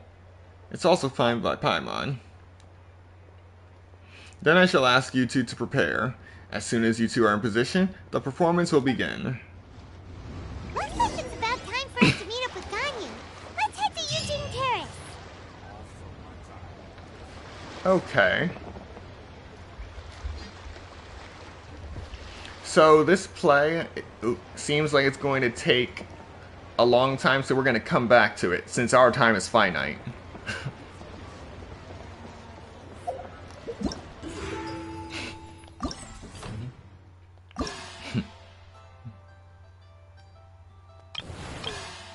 So there's Homecoming, across mountains, over peaks, and Adeptus EX?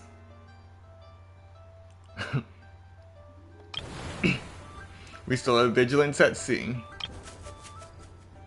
And behind the scenes.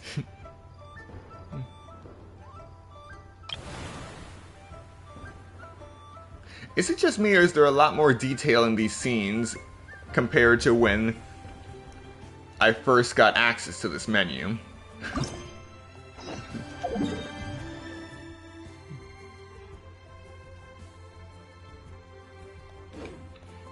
Actually,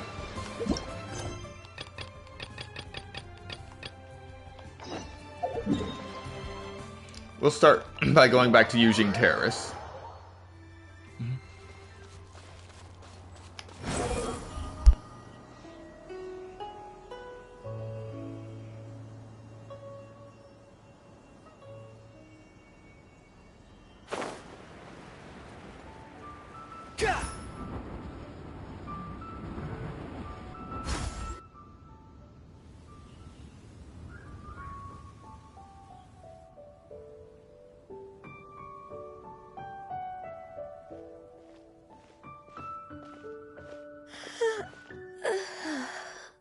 Greetings, Traveler and Paimon.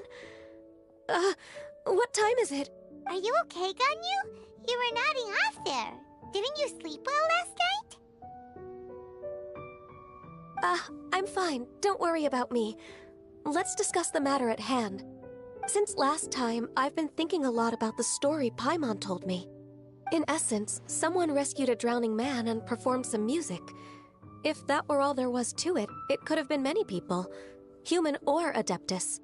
But the tune was allegedly so wonderful that the drowning man forgot about everything else, even his own impending death, and only came to his senses after being brought to shore. Perhaps there was an adeptal power at work in that music that he, as a mortal, could not perceive. Or perhaps he sensed a power surrounding him but lacked the words to describe it, not knowing where it came from. Either way, if this part of the story is true, then the rescuer has to have been an Adeptus. You really think so?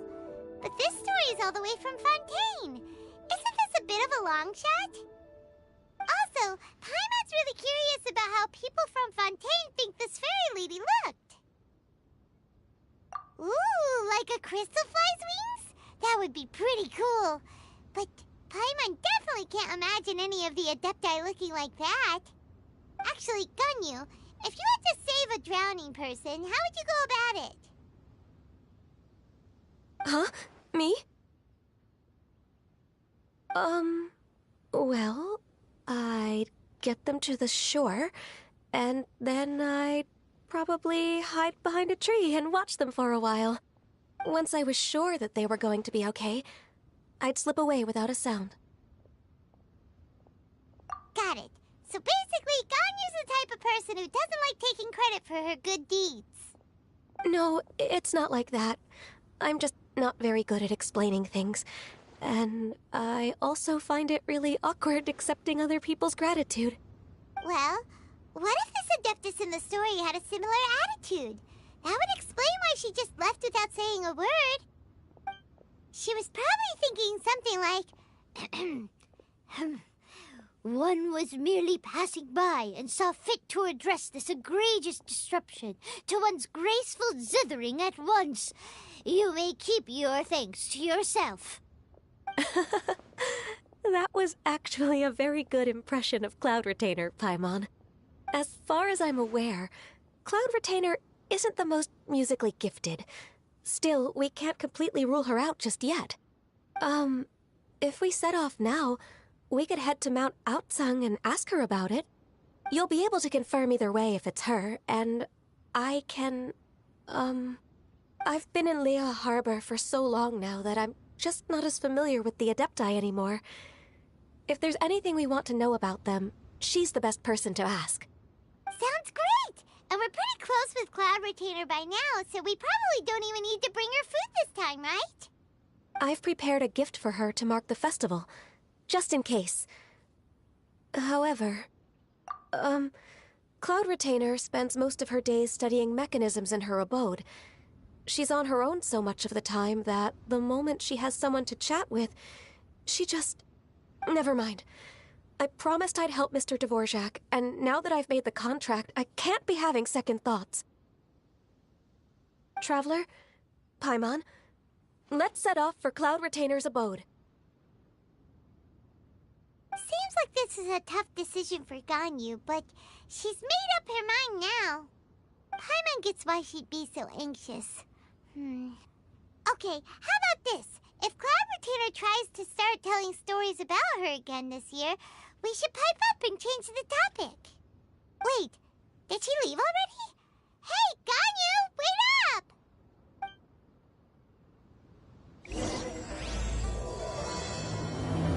A single harmony for an irreplaceable soul.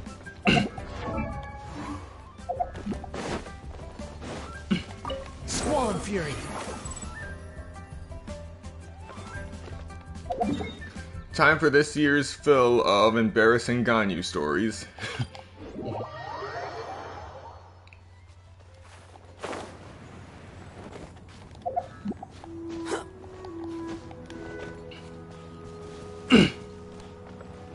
I really do question why this teleport waypoint is out of its way here.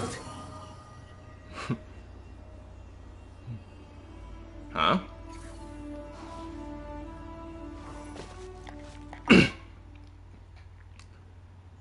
Tranquility of mind and purity of heart.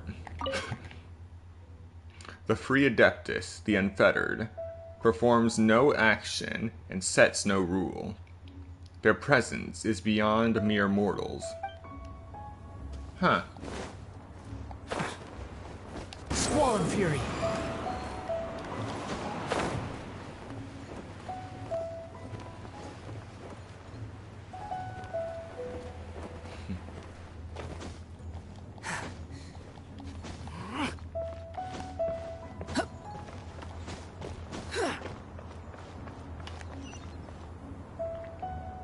Behold!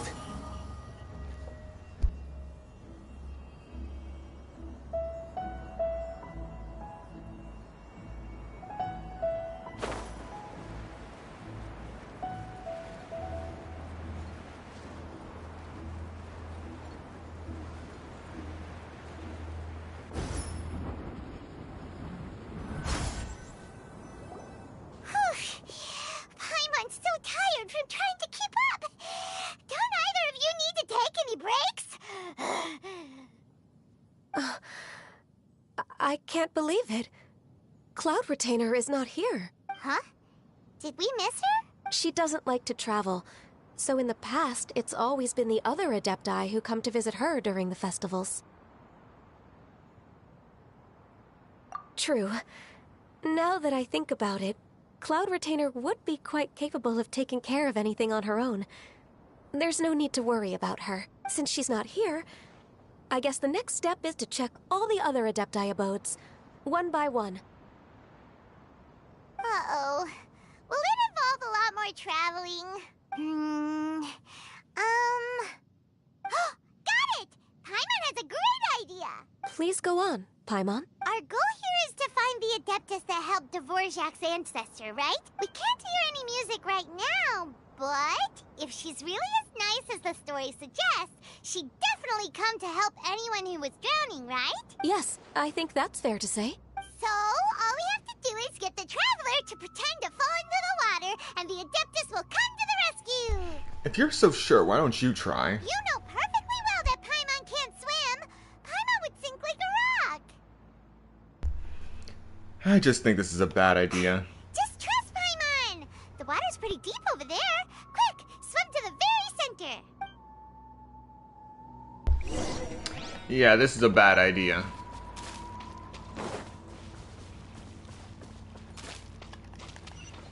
The wind rises.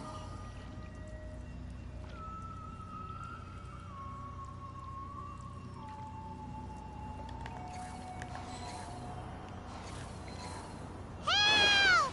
Help! Someone's drowning! Oh wow, it doesn't let me cheat. If only there was a kind-hearted Adeptus here to save us! Oh no! Whatever will a Paimon do? What is going on?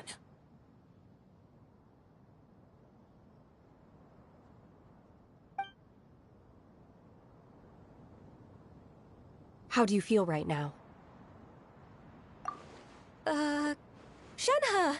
And the Conqueror of Demons. Oh wow, this snowballed fast. Why don't you say something? Please don't make Paimon explain it. Okay, fine. Paimon will explain.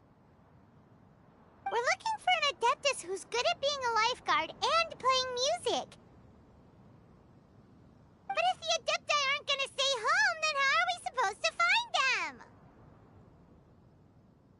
It wasn't me. Yeah, so this Adeptus is most likely a woman. And I am not an Adeptus, as you both already know, Traveler and Paimon. Okay, so this is Paimon's fault. No way Paimon would have suggested this idea if she'd known how awkward this was gonna be. Glad you're okay. As far as I know, the one you seek is no Yaksha. And one last thing. Your actions here caused others a great deal of worry. Do not repeat them again in the future. As ever, the Conqueror of Demons comes and goes, just like the wind. Right. I didn't dare to say a word just now. How's your training going, Shenhe? Have you made any plans for Lantern Rite? We could spend it together in Liyue Harbor if you'd like. I had planned to spend the festival with Master this year. However... Oh, speaking of Cloud Retainer, when did you see her last? Earlier this morning. She set off for Mount Hulao at dawn. I noticed she was using an Adeptus art of some kind to protect a mechanism that looked like a boiler. Maybe it was a gift for Mountain Shaper. I did not inquire. So we just missed her. Please excuse me for a moment. I think I'll leave the gift in her abode. Sure. Thank you.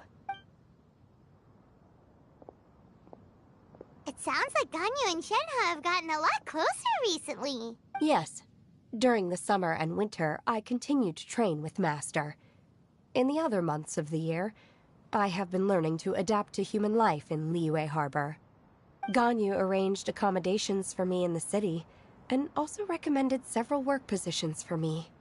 But when I try to blend in by referring to her as Miss Ganyu or Lady Ganyu, like the others, she says I mustn't address her like that. Sometimes I'm supposed to copy other people. Sometimes I'm not. It's a little difficult to keep track of everything. She just gets embarrassed when you call her Lady Ganyu. Oh, is that what it is? Noted. So, you came looking for Master today because you wanted to ask her about the Mystery Adeptus. Is that right? Yep. Oh, speaking of that, have you ever heard any music while out training in the mountains? Music? What is that? It's... a kind of a happy or relaxing sound.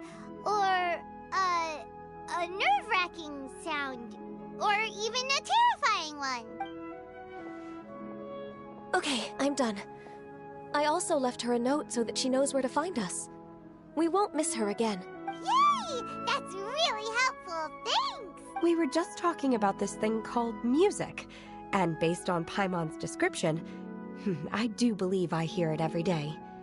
Please follow me. Oh, really? Great, let's go!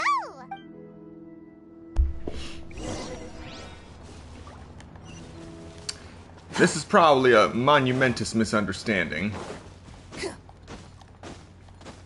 You want to use my hat as an umbrella?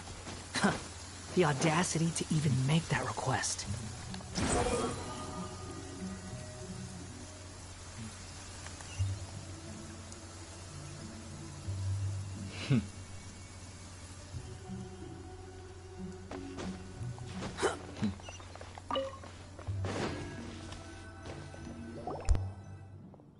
This is the place. I enjoy training here to the sound of music.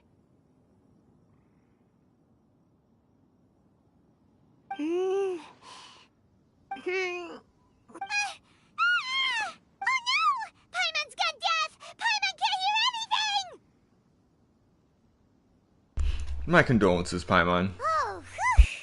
Paimon hasn't gone deaf after all! Paimon heard you when you just spoke.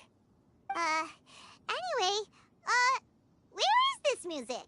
The faint sound of birdsong, the quiet murmur of the streams. These are relaxing sounds. Are they not the music of which you speak? She's not wrong. That's the music of nature, but not what we're looking for. Oh, Paimon wasn't quite done with the description. Okay, fine, it's all Paimon's fault. What we're looking for are not the sounds of nature, but melodies played on special instruments. And a melody is?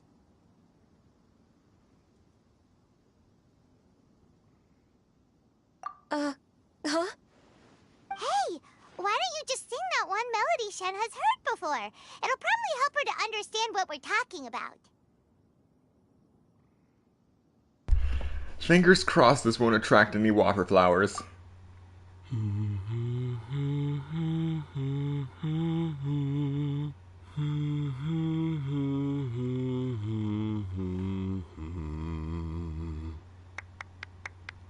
Wow, we actually got humming. Oh, was that from the opera that Yoonjin sang? Mm-hmm. That was a melody, and melodies can be called music. It felt like I was transported back to the past. In my mind's eye, I could see the Zhao lanterns lighting up the night sky again. We're all there, raising our glasses and drinking to our heart's content on the Jade Chamber. As I watched Yoonjin's performance, I felt a warm sensation in my heart. And as the drink reached my stomach, it went from warm to hot. When you hummed that melody just now, feelings from a whole year ago came right back to me, as strong as they were on that day. So that's the power of music. Wow, Shenhe. That was so deep! Music definitely has the power to bring up memories. It's like a time capsule with all the special moments from our life squished inside. What about you, Ganyu? Are there any melodies that have left a deep impression on you? I don't remember if my parents ever sang any lullabies to me. I know some local folk songs, and a few other things come to mind too. The songs of the sailors down at the docks, the little ditties that the vendors call out in front of their beloved shops, the tunes of folk artists performing on the streets. Yes, that's right. In the past, whenever I heard the sound of those tunes, I always felt that they were worlds apart from me. Nenny and Liyue probably view me as a non-human. And they are right, in the sense that I never could connect with humans' artistic expression and their sentiments. So I haven't been able to integrate into their community and be a part of their lives. At least, that's the view I held in the past. Only more recently did I start to realize that the only barriers are ones that I have erected with my imagination. The way those melodies make me feel isn't all that different from other people after all. They're about mundane details of everyday existence. Life's ups and downs, joys and sorrows. Even though we come from different backgrounds and have different stories to tell, when it comes down to the most common things that we see and experience around us each day in the city, in that sense, we're all the same. You go, Ganyu! You're really making progress. You have loads of friends in Liyue Harbor when you think about it. Like, okay, maybe some are more like coworkers and bosses. But at the very least, Keqing and Shenhe are your friends now, right? Yes, I am. Technically speaking, we should refer to each other by the conventional forms of address used among fellow disciples. But now that I know what constitutes a friendship, I do believe we are more friends than co-disciples. Thank you, everyone. Once the days are warmer, I would like to host you at my home in the city. Please invite Keqing as well. I've planted many types of flowers. I'm sure some of them will be to your taste. You are too kind. I couldn't possibly. Nonsense. You are my friend. I have cultivated and cared for the flowers just as you taught me. Once you've seen them for yourself, I am sure you can advise me how to do an even better job next time. I will save some for decoration. We can feast on the rest. Then, thank you in advance. Wait, what is that saying again? If you insist? Do people say that? I'm not completely sure either. It doesn't matter, okay? You got the point across. No need to split hairs. Paimon's more concerned about your idea of a girls' night out. Eating flowers? Really? Does this have anything to do with you both being the disciples of that illuminated bird? I doubt Keqing will be munching on any flowers. Who dares refer to one not by one's adeptus title, but merely as that illuminated bird? Master. Our greetings, Cloud Retainer. Ah! There it is! The illuminated bird has landed! Double humph. Now she has the gall to use it rather than she. Even after being chastised once already? Barely a moment has passed since we last met, and yet your impertinence has reached new heights. Very well. If you refuse to learn your lesson, one shall scold you no further. One has received your message from Ganyu. On the matter of the Adeptus you seek, one suspects to know their identity. Well, shall one lead the way? I still have to complete my training for today, so I will bid farewell to everyone here. Very well. Await my arrival at one's abode later this night. On this special occasion, you should indulge yourself with some savory dishes. If you want to release a Shao Lantern, come and find us anytime. Thank you, everyone. Happy Lantern Rite to you too.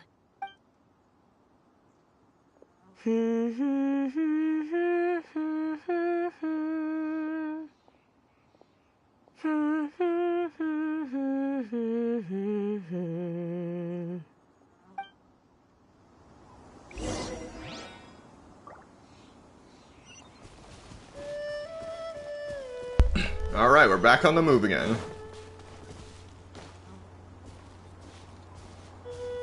1.5 kilometers away. Behold!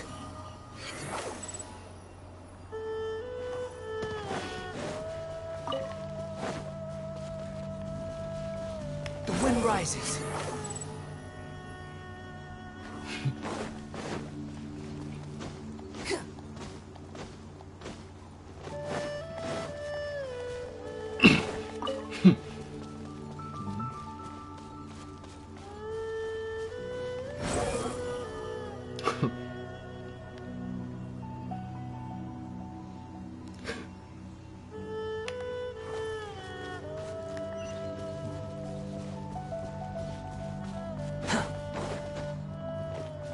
Quit following me.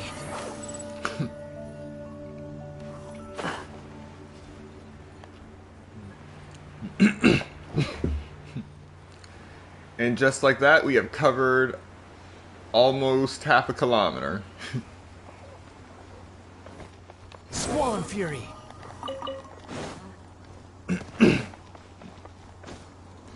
At least I think that M stands for meters.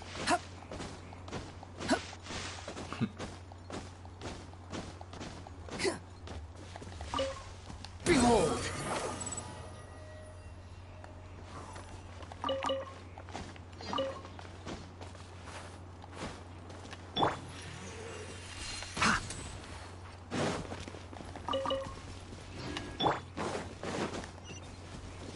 The wind rises. Alright, enough of that.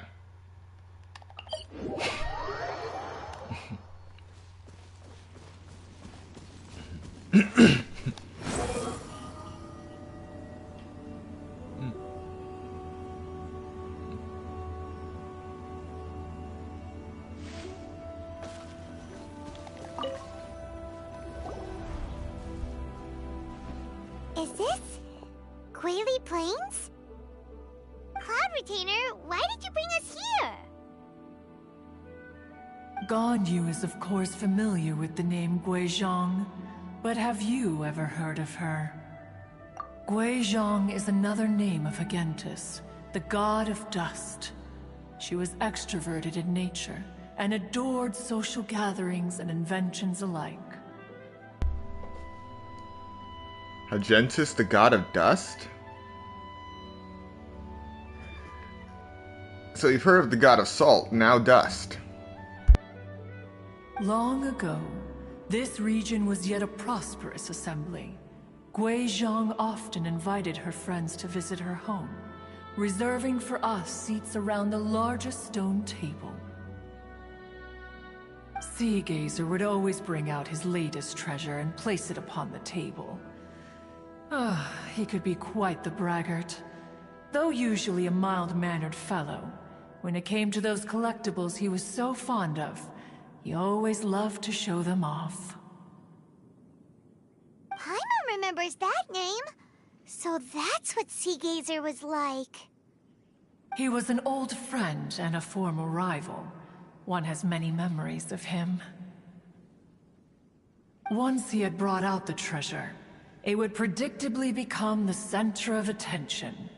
Neither Guizhong nor One was content to let him just steal the spotlight.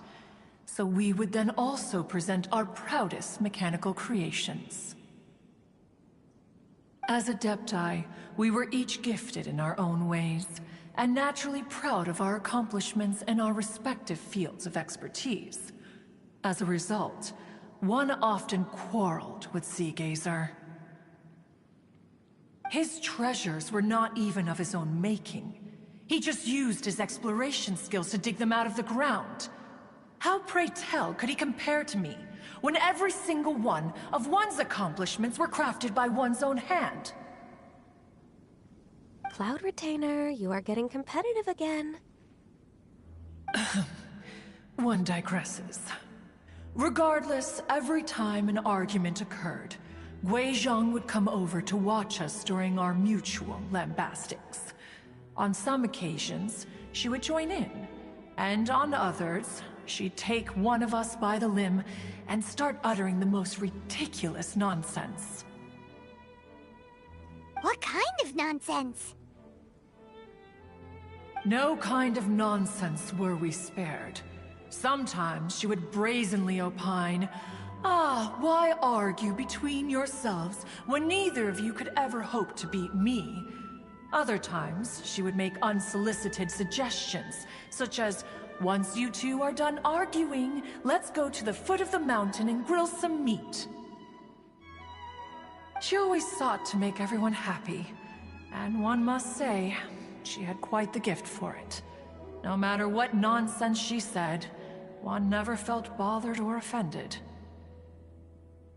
It also helped that she never referred to One as that illuminated bird or ladybird. Come on, get over yourself! Anyway, just as our impassioned arguments would reach the apex of acrimony, Marchosius would bring his delectable dishes to the table. Who would dare snub the stove god and his wondrous creations? At the sight of him, we would all immediately drop the argument and prepare the table for a night of feasting and drinking. Back then, One was always bothered by how the cups Rex Lapis brought were always too square for one's taste. Can you see yourselves ever enjoying a drink from a square cup? Precisely. So, as you can see, even one as great as Rex Lapis was not immune to making the occasional blunder. Even One could never find fault with Marchosius's cooking. As we ate, Guizhong would continue to find topics for conversation, filling the table with humor and laughter.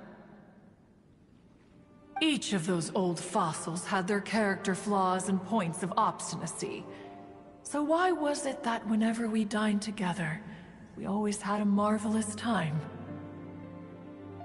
We would drink together from a spot high in the mountains, until the moon set and the sun rose, and only then would the banquet finally come to an end. Streetwood Rambler would often remain to admire the flowers with Guizhong before returning to her own abode. The glaze lilies were far more abundant back then. Entire fields of them would appear to the eye as a veritable sea of flowers. I'm sorry, Streetward Rambler? Okay then. Streetward Rambler? That would be Ping. You probably know her as Madam Ping. Wait, what? Really? Madam Ping is Streetward Rambler? Oh, okay. Wait, this is a lovely story and everything, but didn't we come here to find that Adeptus from Mr. Dvorak's story? Or are you saying that it was Guizhong? Didn't she, already, Alas, long has one avoided this place for precisely that reason.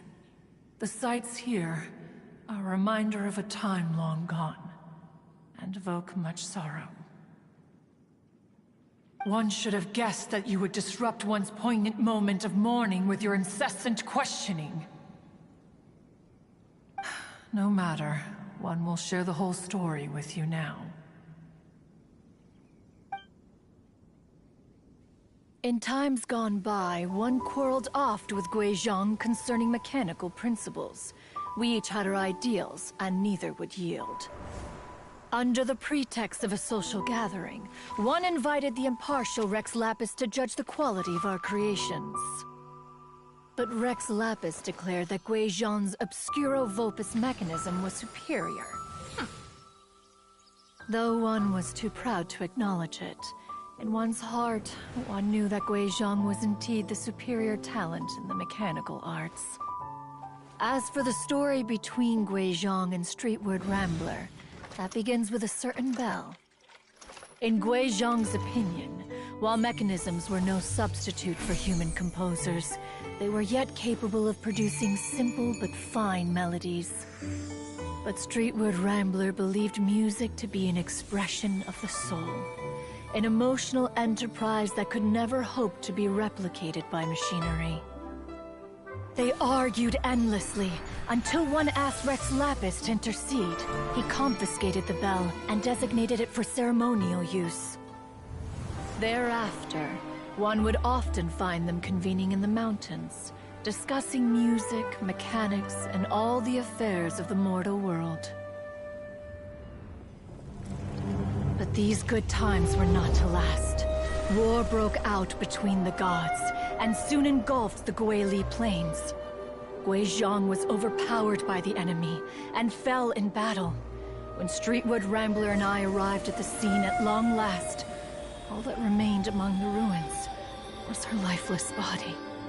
After this, at Streetwood Rambler's request, Rex Lapis granted her the cleansing bell for safekeeping. To honor our friend's memory, one made a few finishing touches to her ballistic device.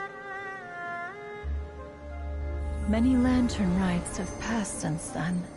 Many greetings and goodbyes. Upon what do you gaze? The Guili Plains? No.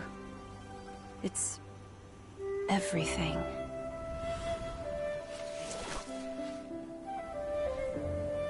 We think of human life as like a lantern that's lit one minute and extinguished the next.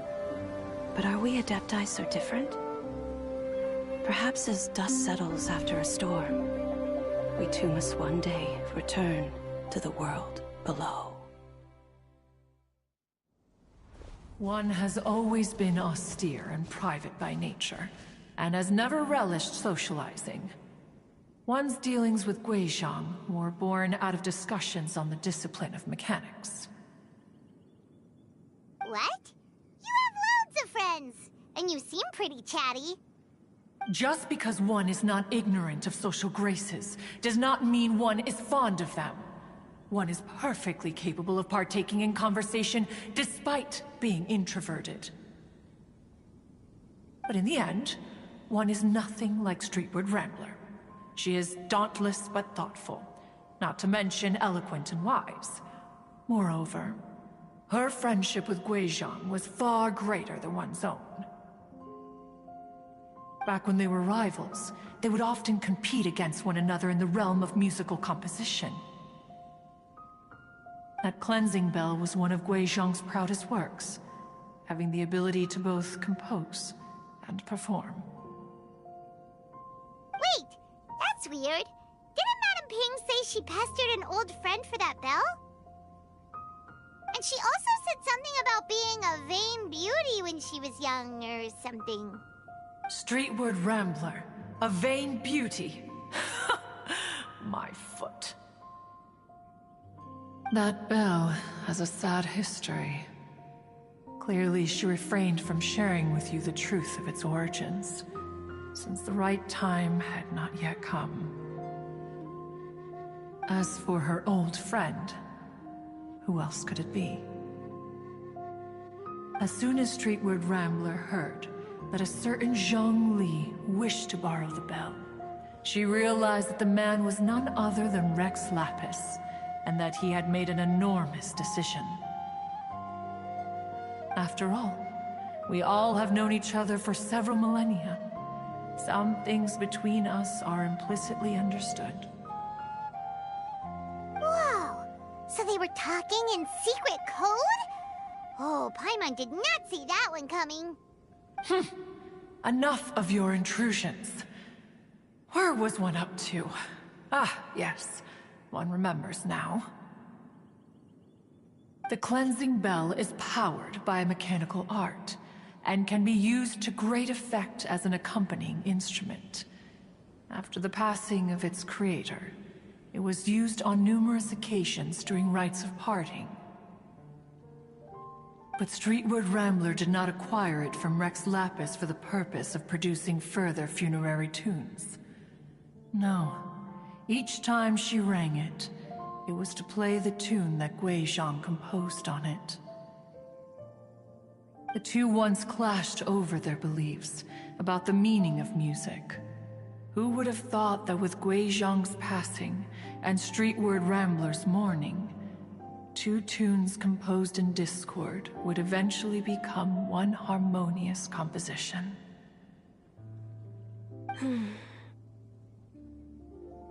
Once upon a time, Streetwood Rambler also loved gatherings, liquor, and music.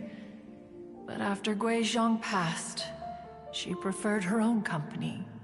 She could often be found sitting alone at a mountain summit, contemplating and reminiscing with her zither. The music would go from mournful to soothing to impassioned.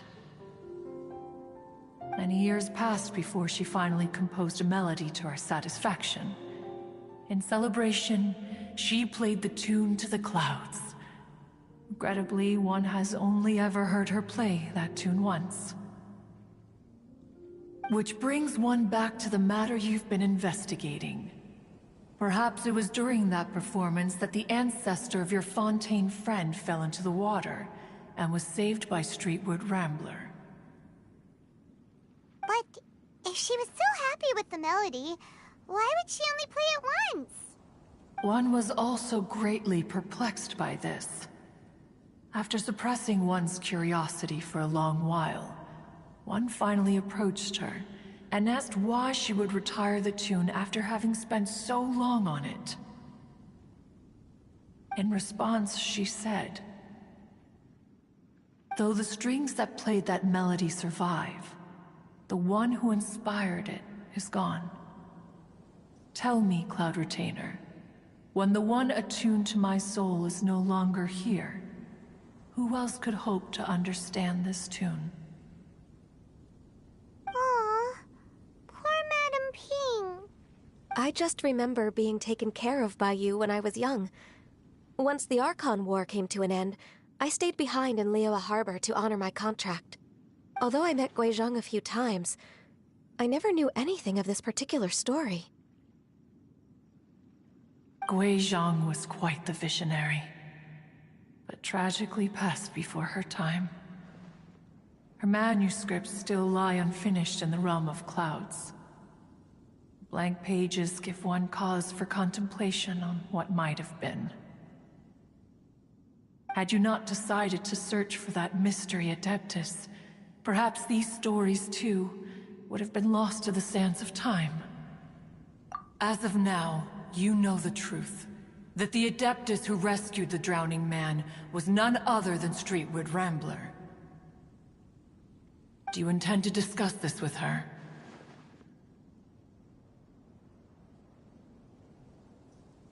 Do you mean Ping might find the topic too distressing? Precisely. The passing of our old friend is a heavy topic that both of us are usually careful to avoid. If I may be so bold, Cloud Retainer, could it be that this is just your own personal opinion? Oh? How so? I've been in Liyue Harbor for quite a long time now, and I've witnessed many farewells along the way, so I too am well acquainted with the pain of the passing of a loved one. But this doesn't bring the city or its people to a standstill. They have to keep moving forward. Someone as perceptive and wise as Ping will surely have come to understand and embrace this. Though these immortal mountains have lost an adeptus, the harbor of mortals has gained a wise elder. No loss can ever be undone, but there is always much that can still be gained. Ping has helped countless people, and will guide many others in the years to come. And all to whom she extends a helping hand become her friends. People she can admire flowers and discuss music with. Though it is heartbreaking to lose a kindred spirit, life goes on, because there are new friends waiting for you further down the road. We even asked Madame Ping what she thought about adding a music festival to this year's Lantern Rite.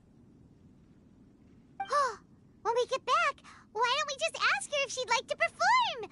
Maybe we can even get her up on stage. You youngsters and your imaginations.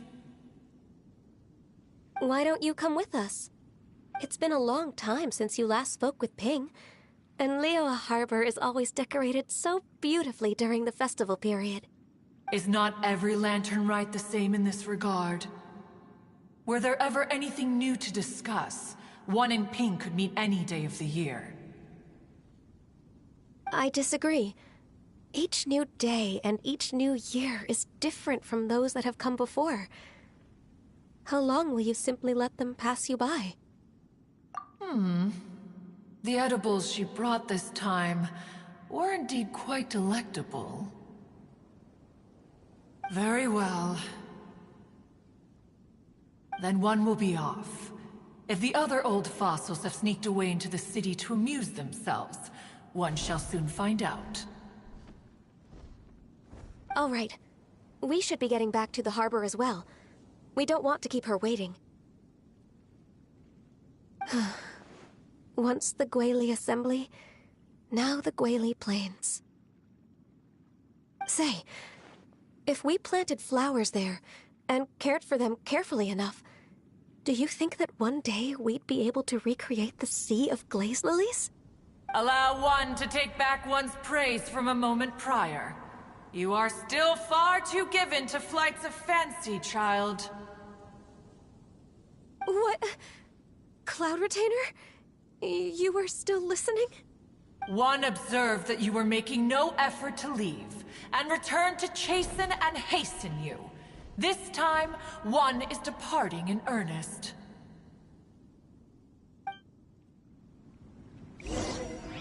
Well, that just happened. So the next stop, return to Liyue Harbor. But first we're going to take a quick 5-minute break. So you all know the drill. Get up, stretch, get something to eat, drink, do what you gotta do, and I will see you in 5 minutes.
Alright, now we're back.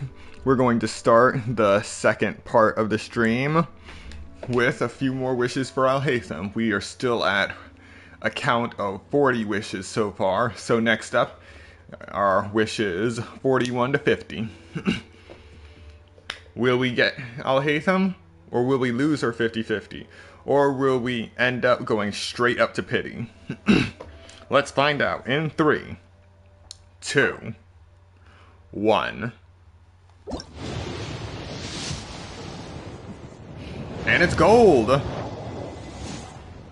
Come on, come on.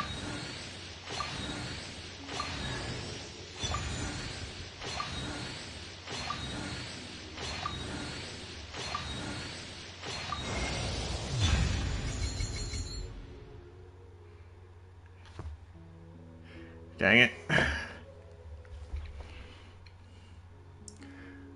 I already have C6 Mona.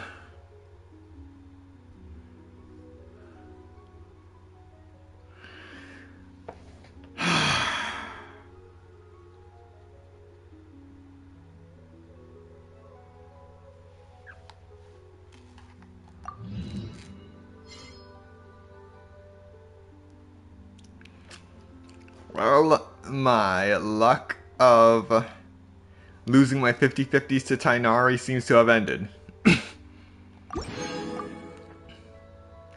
Alright, so now we're at 0 pity. So let's see what we can get from wishes 51 through 60 total. 3, 2, 1.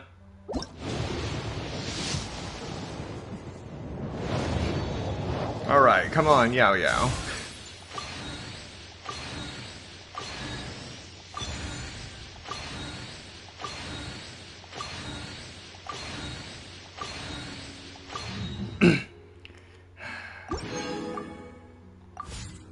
Not much luck this time around.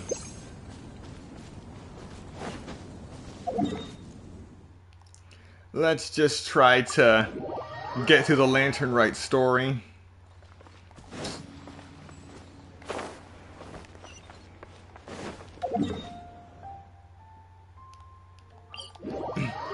Then we can work our way up from there.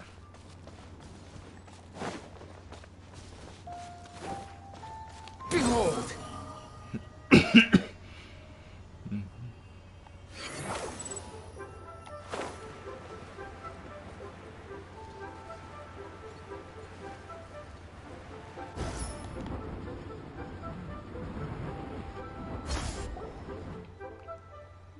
I was dead center. Oh, Madam Ping and Cloud Retainer? It appears you made haste after all. One arrived but moments before you. Oh, bless my soul. To what do I owe the honor? How nice of you all to come and visit me. Miss Illuminated Bird, haven't you said anything yet? Said what, precisely? And why should one be tasked with saying it? 'Cause you're the one who's known Madam Ping the longest. Street word. Or rather, presumably, you would prefer to be addressed as Ping? Oh, Cloud Retainer, you are uncommonly polite today.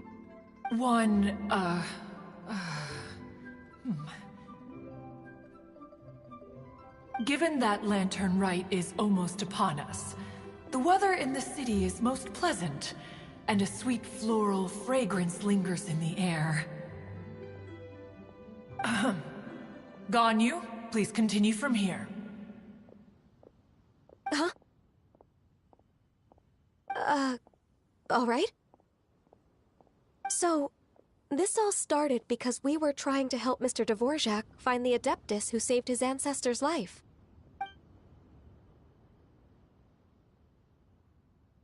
Cloud Retainer informed us that the one who played that melody and rescued the drowning man was none other than yourself. Ah, let me think. Yes, I do believe I recall that encounter. What a long time ago that was. I'm surprised that you still remember it. Even more astonishing, perhaps, is the fact that this story has survived this long at all, when mortal lives are so very brief. It appears that she has proven herself right once again. Who's she? We like to call her Guizhong.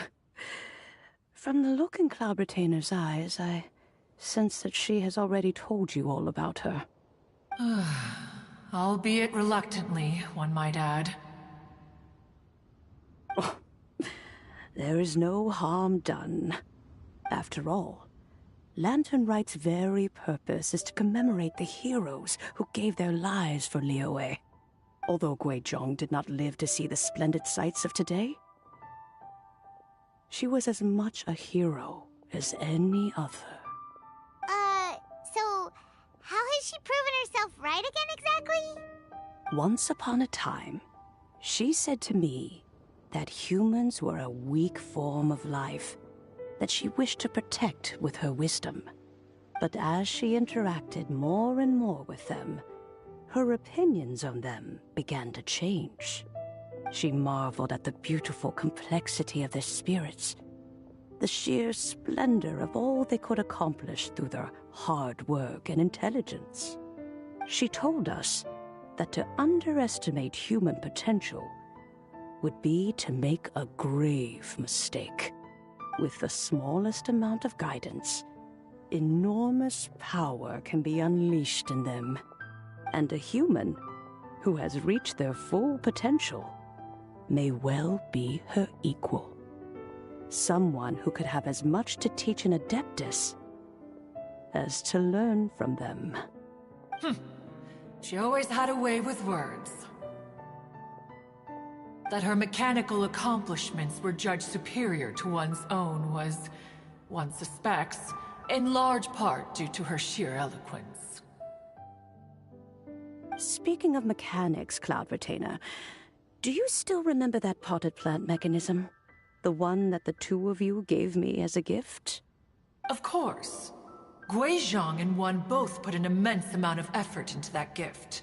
It would be no overstatement to call it a testament to each of our individual technical genius.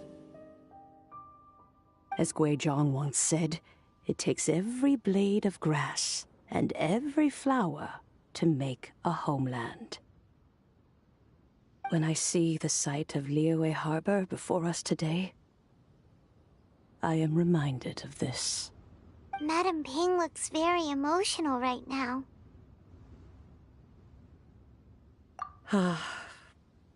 Of all of us, it was Guizhong who was the fondest of these grand and exciting occasions. If she were still with us, I'm quite sure she would still be trying to best Cloud Retainer's finest works at every opportunity. Liyue Harbor is always filled with the sound of music at this time of the year. If she were here, one is certain that she would seek you out to discuss and debate the virtues of various melodies. Oh yeah, music! We've been dying to ask. What was the melody that you played back then? Oh, also, with you being such a music expert and all, why don't you join the concert as a performer? I can make arrangements right away. Oh, as much as I don't wish to dampen your enthusiasm, it's been a long time since I played this zither. My fingers don't have the dexterity they once did, and whenever I play that tune, it always reminds me of her. I start wondering what she would think of the changes I have made to her melody. There was a period of time whenever I started strumming, it almost felt like she was back again. Sitting right there on the stone stool next to me, chatting away. Skybracer and Seagazer too, looking just like they did in the old days. No matter how much time goes by, the moment that melody starts playing, it transports me right back to that time in my memory. So the past still weighs heavily on your heart? Oh, I would be lying to myself if I claimed to have completely moved on. But that is not to say that grief doesn't get easier with time. Despite the sadness, I have found many things that bring me joy in life. It is simply the nature of the world in which we live that, even if one wished to mourn for an eternity, it would be a nigh impossible feat. Just look at this potted plant. Isn't it stunning? It takes an honest and open mind to confront and conquer grief. You have indeed made progress. Be that as it may, I shall leave the Lantern Rite stage to the youth of today. Well, if you're sure. Granny! Whoa, what's everyone doing here? Did something bad happen? Ah, and now we've spooked Yanfei. No, everyone's just here to give me their regards for the holiday. Oh, that's wonderful, I'm glad. Well, in that case, happy Lantern Rite, everyone!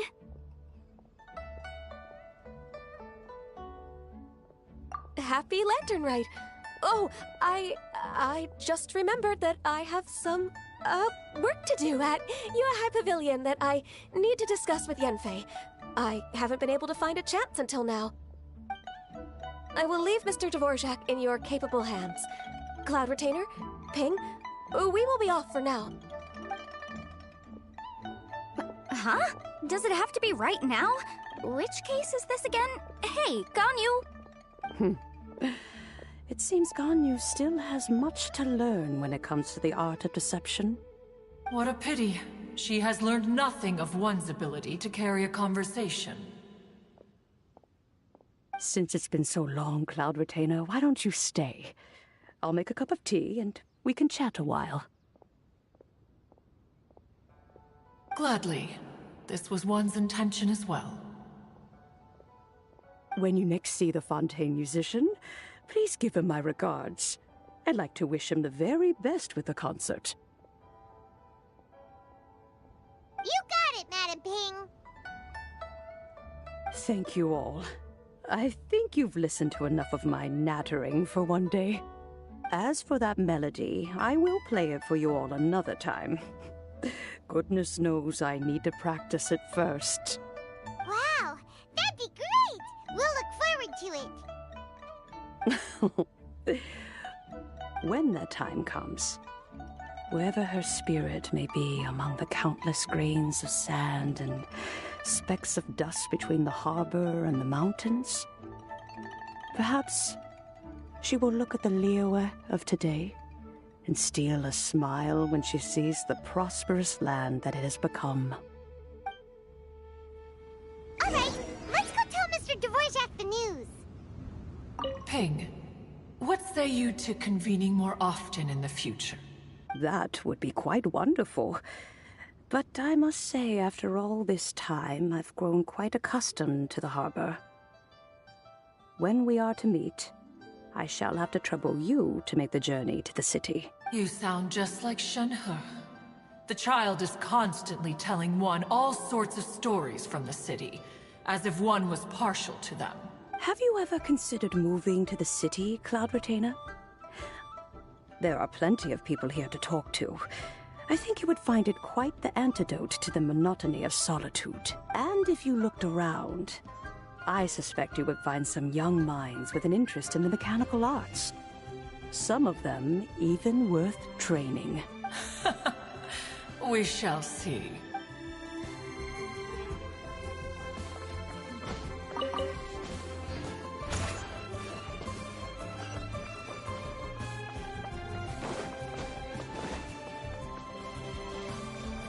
Squall Fury!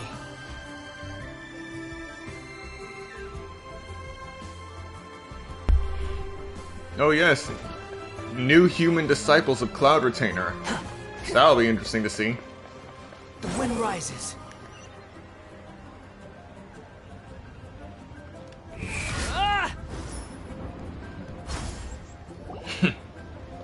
Mr. Dvorak!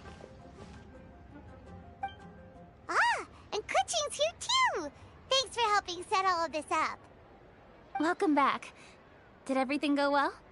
Really, really well. We found the person Mr. Dvorak was looking for. Are you serious?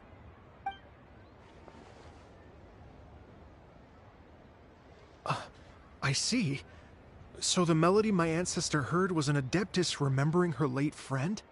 That certainly explains why it was such a powerful and poignant tune. Huh.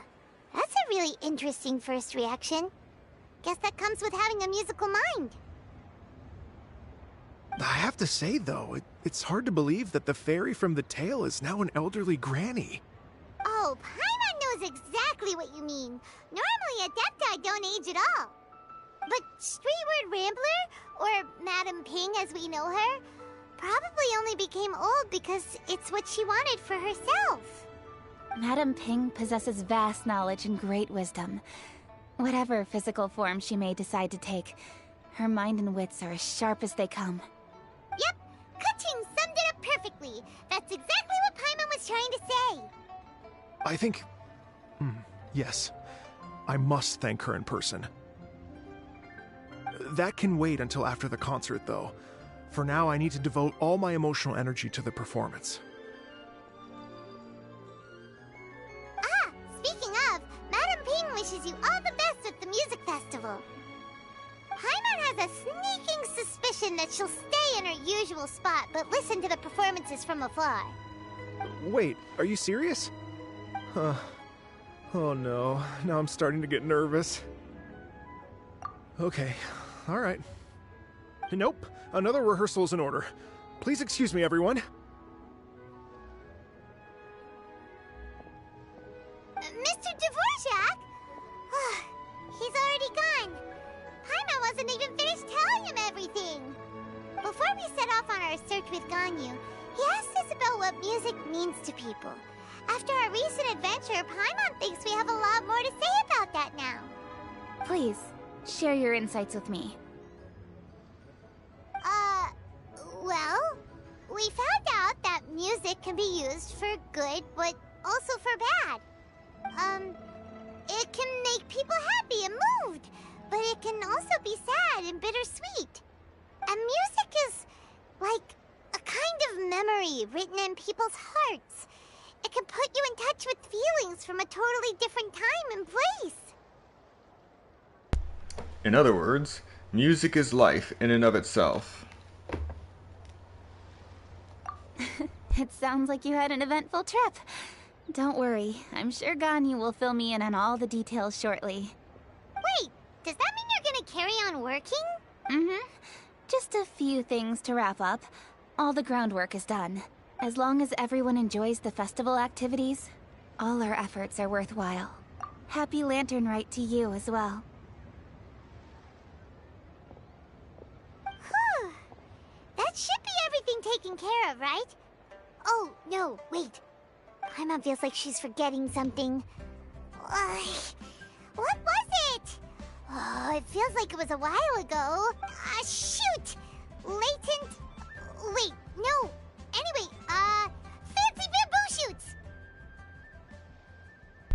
Made from nascent bamboo shoots. Xiangling said he wasn't in a hurry, so if we went now, there's probably still time, right? Anyway, even if we don't make it, it's not our fault. He could have totally picked them by himself.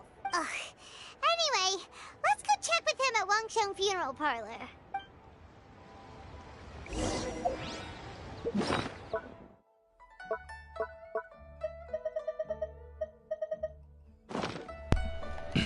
Don't worry, Paimon, I forgot about that quest too.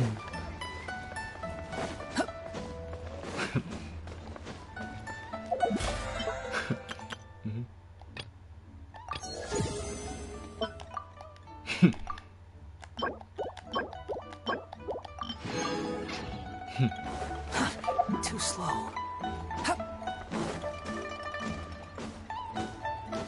Behold!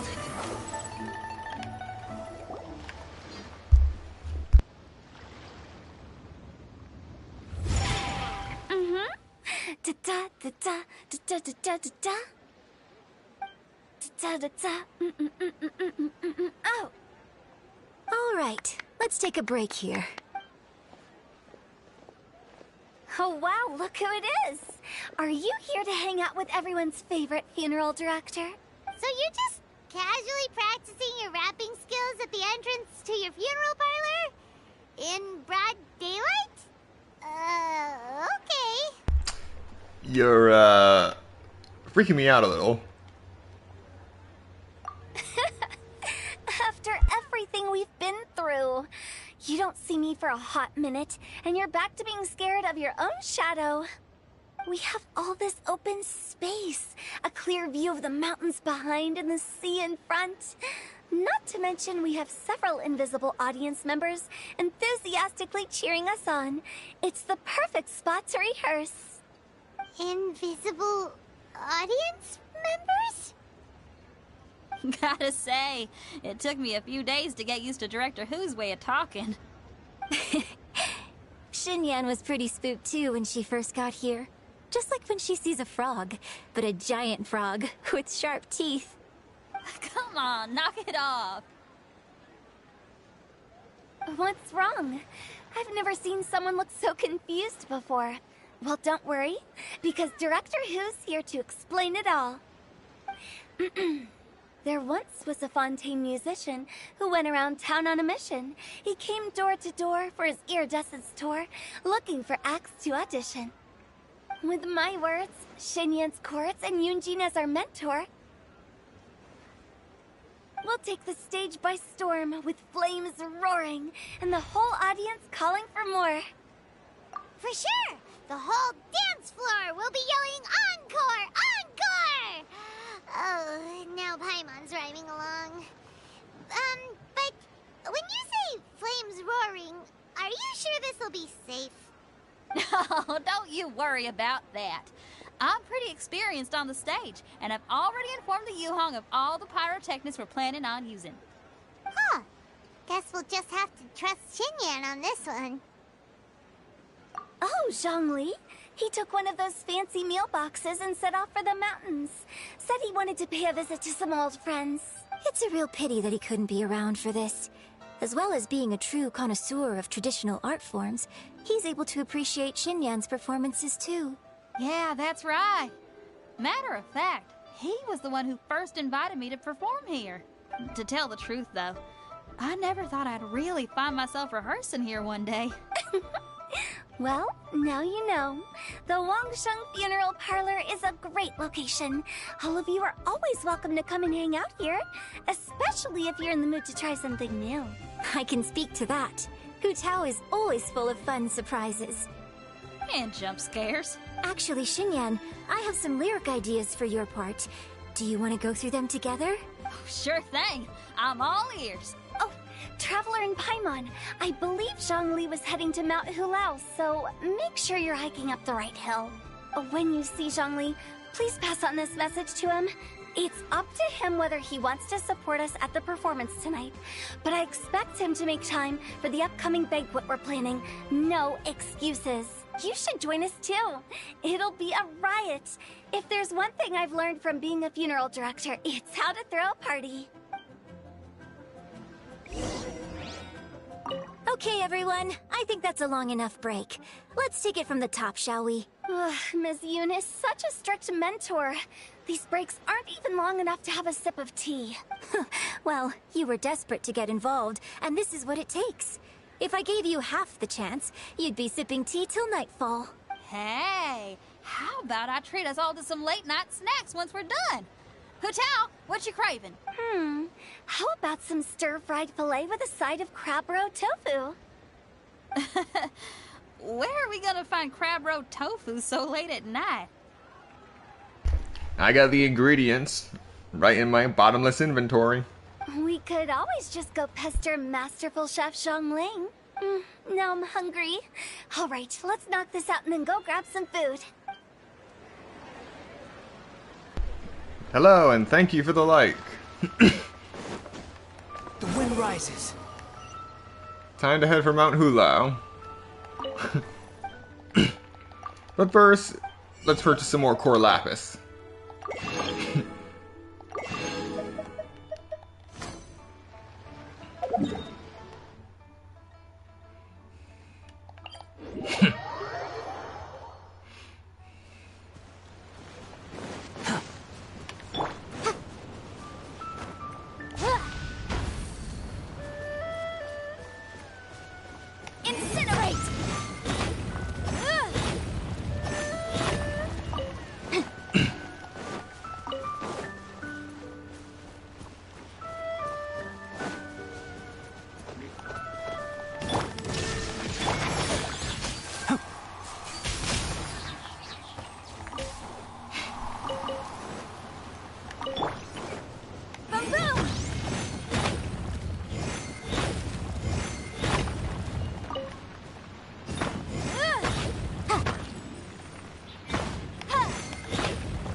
Motion to compel. Time for your arraignment.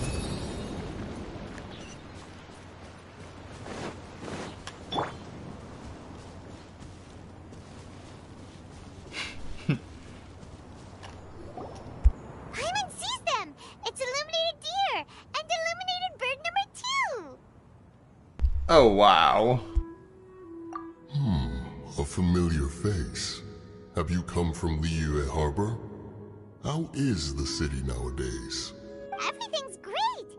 But you know, if you're so curious, you can always go and check it out for yourself! In fact, Mooncarver has been taking many walks on Mount Tianheng in recent times.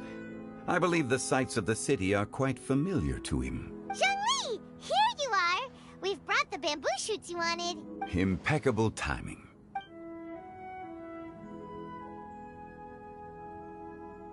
Traditionally, bamboo shoot soup ought to be slow-cooked for many hours on low heat.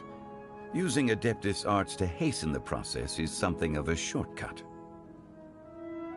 Wait, that mechanism... is that... Indeed. Cloud Retainer kindly lent me her supreme cuisine machine. Can we not just call it a cooking machine? Actually, never mind. She seems to take a lot of pride in her mechanical gizmos, so it's probably best if Paimon doesn't go changing the name willy-nilly. I trust that you found the answers you were seeking during your recent journey? Excellent. The past should be remembered, but not overly dwelt upon. Our journey should be seen as a means to take on more from the world around us.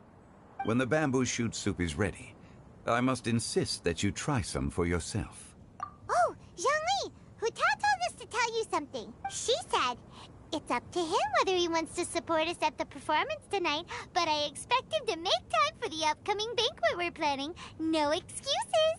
When she says performance, she must mean the Lantern Rite Music Festival.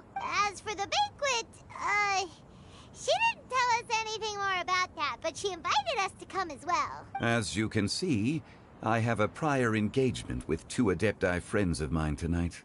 Please, give Director Hu my best wishes for the performance. As for the banquet, since the Director insists, far be it from a mere consultant like myself to refuse. Yay! Then we'll see you there? Absolutely. Rex Lapis, the bamboo shoot soup is ready. Thank you. I will examine it right away. The appearance is exquisite, and the aroma rich and intense. The craftsmanship of this machine is commendable indeed. Since you came all this way, you should not leave empty-handed. Please, take some soup. It tastes most exquisite while still warm.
I intend to reminisce with my old friends for a while longer.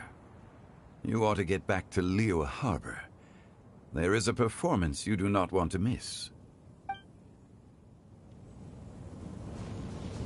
Had one known that Cloud Retainer was in possession of such eminently useful devices, one would have sought to borrow one from her long ago. And yet, since you share my lack of enthusiasm for mechanisms and fine dining, it would have become a mere decorative ornament in your abode. Not so. Had one had such a device to make up for one's lack of culinary prowess, Shenhe would not have had to rely on flowers and herbs alone for sustenance, while under one's care. In that case, shall we rendezvous with Cloud Retainer one day soon, and request to borrow one more Supreme Cuisine machine? A fine idea. A fine idea indeed.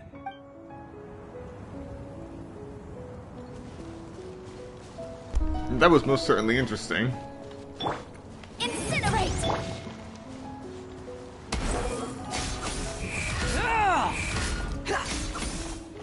There is no escape!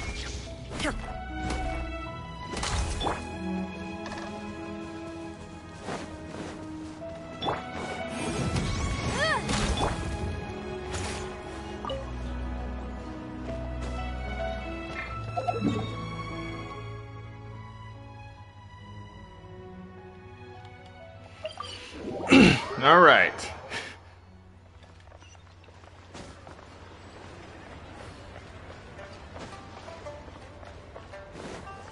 Huh?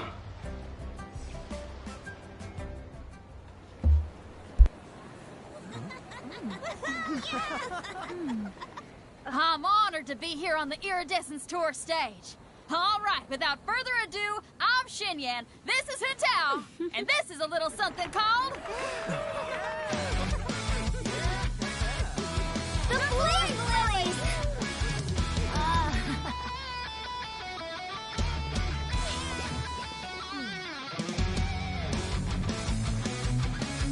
I'm up here blazing trails through the midnight sky, lighting up the world below. And when the crowds all hear my voice, they'll meet the spirit of rock and roll. Let's go! Hey, you butterfly, you too buzzing by, guiding your way to the afterlife, opening the path without a fright. Oh, I'll light the fire, watch it blaze across the universe. I'll spit my rhymes, watch your step, or you'll get burned. Hey, woo!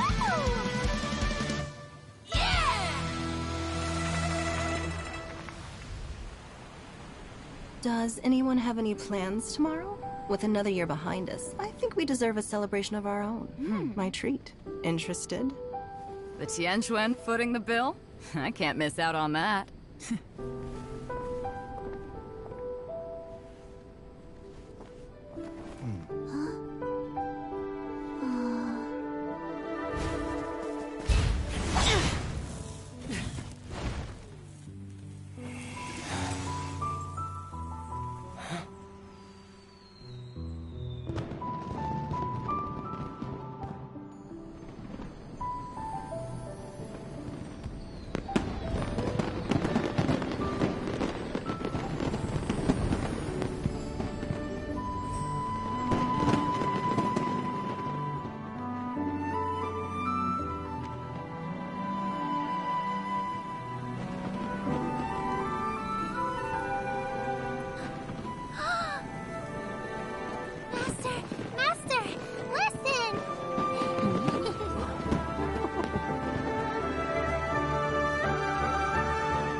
May the year ahead be a blessed one.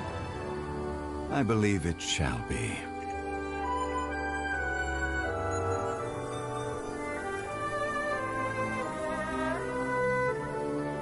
Master, the Xiao Lanterns, Ha! Elementary. One shall fashion for you a Xiao Lantern the likes of which the world has never seen. And you must take it to Liyue Harbor to display its magnificence for all.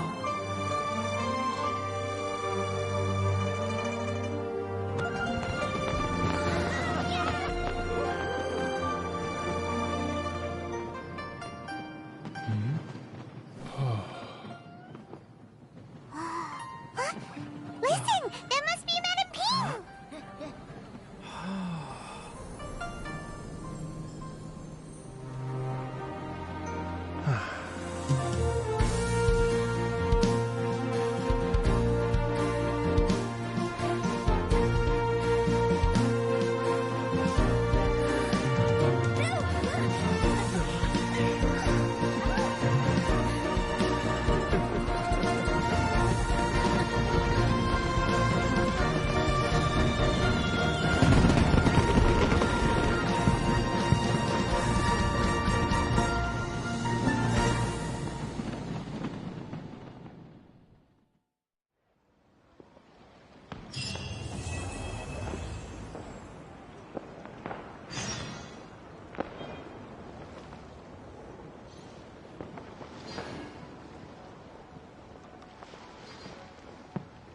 Now that was something. Quit following me. Alright, so we gotta wait until the next day from 7 p.m. to midnight. Alright, let's give it one more try. Which is 61 to 70. We're guaranteed for Alhaitha now, but I still don't want to use too many Primo Gems. Here we go.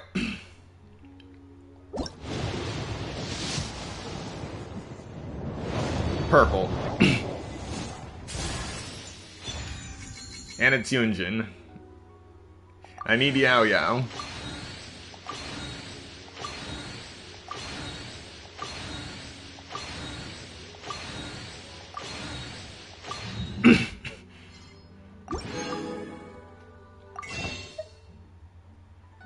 Alright, I have enough.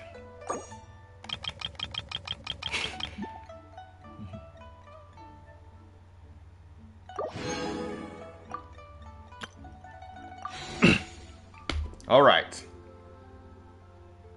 Which is 71 through 80. And this is batch 2, so... this, for batch 2, it should be wishes 21 through 30. Yeah. I think.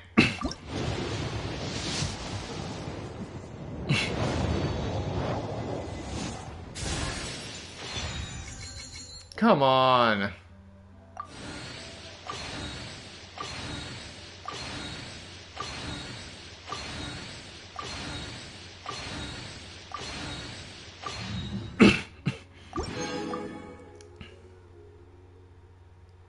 Alright. Everything is riding on this last batch of wishes. 81 through 90. Batch 2, 40 through 50. 31 through 40. Yeah. Alright. 3, 2, 1.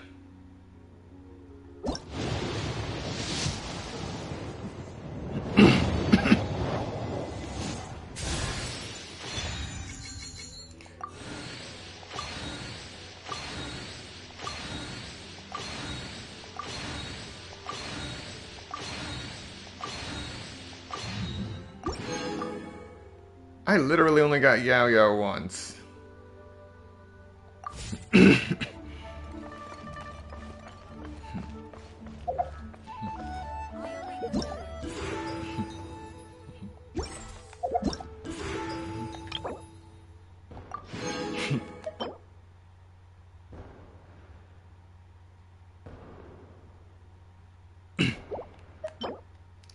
Oh, they're still selling fireworks.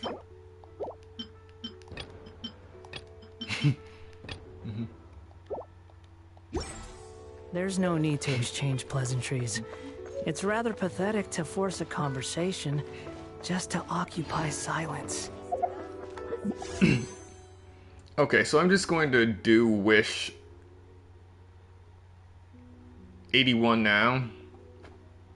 Because we all know it's going to be purple. It can either be purple or it can be gold. It's most likely going to be purple. 3, 2, 1.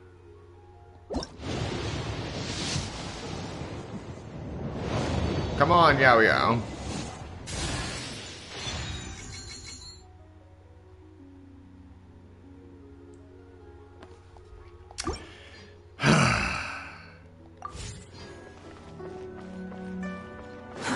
Too slow. Oh well.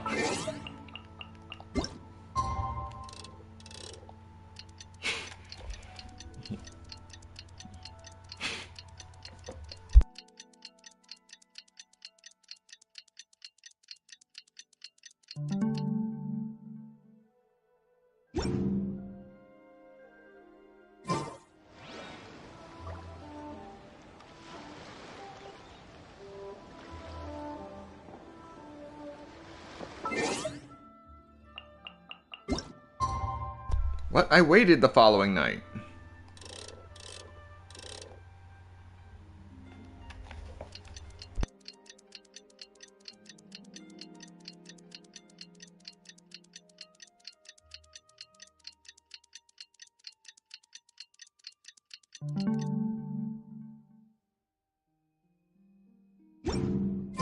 Traveler, hurry! It's almost time for us to join Hotel for dinner! Ooh, and we'll be meeting at Shinue Kiosk. It's the place with a really long wait list. As expected of the parlor director, always so generous. Come on, let's go!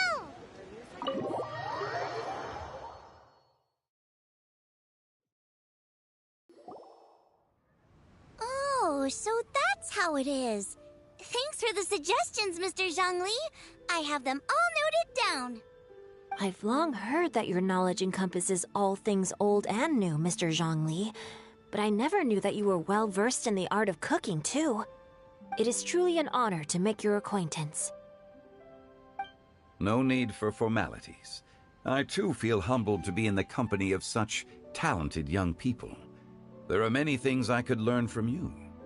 Oh, you flatter us. If it's possible, may I trouble you to provide a few words of guidance for my practices in exorcism? Exorcism? I can't say I'm an expert in the field, but if you don't mind, we could start by discussing...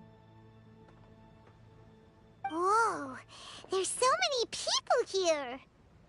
All we knew was that Hotel invited Zhongli over. Paimon never thought we'd be meeting so many old friends.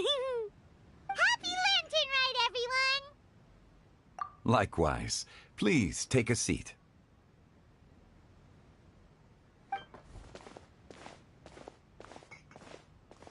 Happy Lantern Rite! Are you having fun? Me too. I've seen Xinyan perform before, but this is the first time I've watched something like this. I heard that the audience loved it too, and she's been receiving quite a lot of performance invitations lately.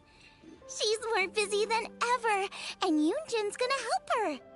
Yep, and they asked us to pass on their season's greetings to everyone. They hope we'll have a wonderful gathering. The performance was spectacular indeed. However, it gave Xiangling a huge burst of inspiration, which in turn gave us a bit of a headache. Us?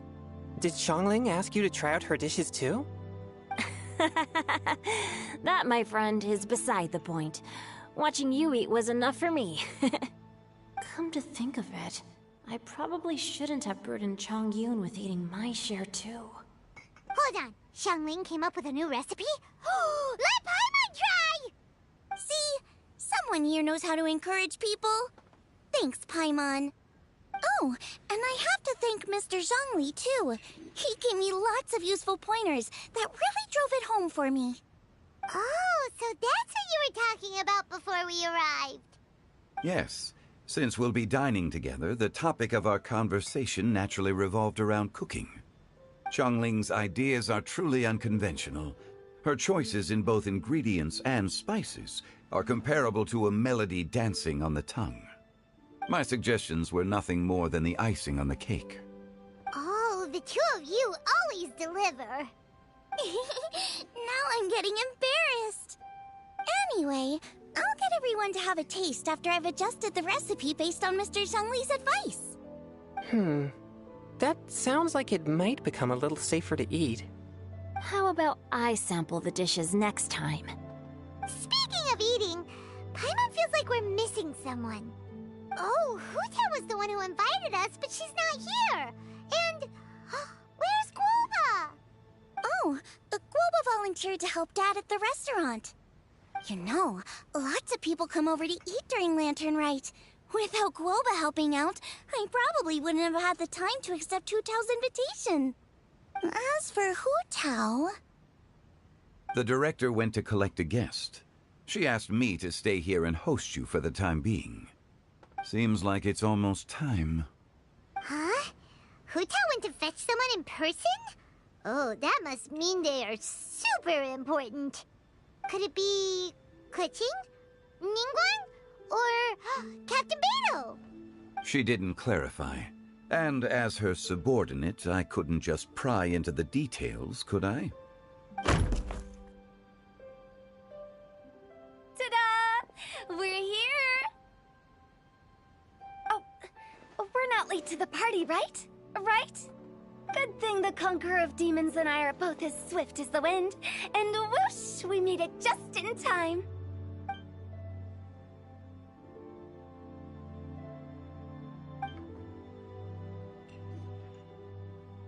Oh.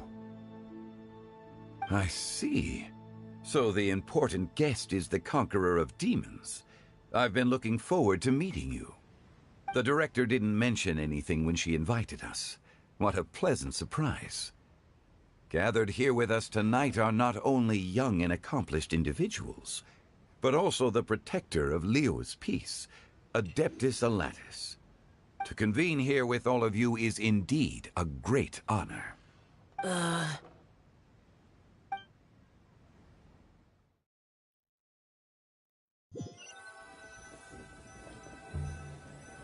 It's almost Lantern Rite, yet you took all the trouble coming here.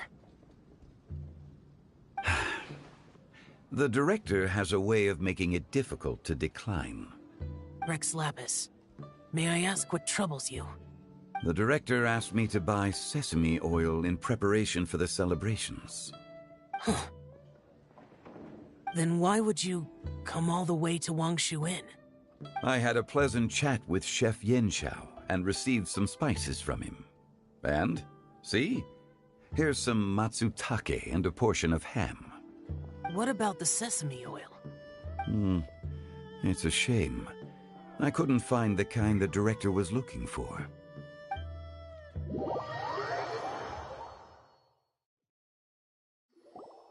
I'm sure you're exaggerating, Zhang... Sir. There he goes again. Enough with the pleasantries. Go let our guests take a seat. Everyone here today is well known in their own field and has probably heard about one another to some extent. Some of us are even old acquaintances, so there's no need to be this formal. I heard that the Conqueror of Demons and the Traveler are pretty close, no?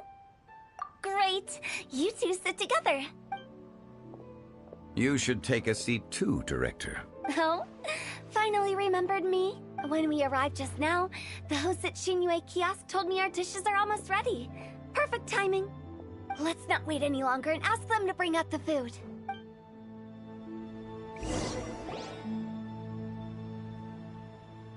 Paimon would have never guessed the person who Tao went to fetch was Xiao. Oh, that's also the first I've heard of the Traveler and Paimon being friends with the Conqueror of Demons. You know Xiao Chu? Knowing is a bit of an overstatement. I've always looked up to him. You might not know this, Paimon, but we exorcists have worked in close collaboration with the Conqueror of Demons for many generations, dispelling evil together, both in the open and from the shadows. Hard to imagine that thanks to Hu Tao, I've finally gotten the chance to meet him.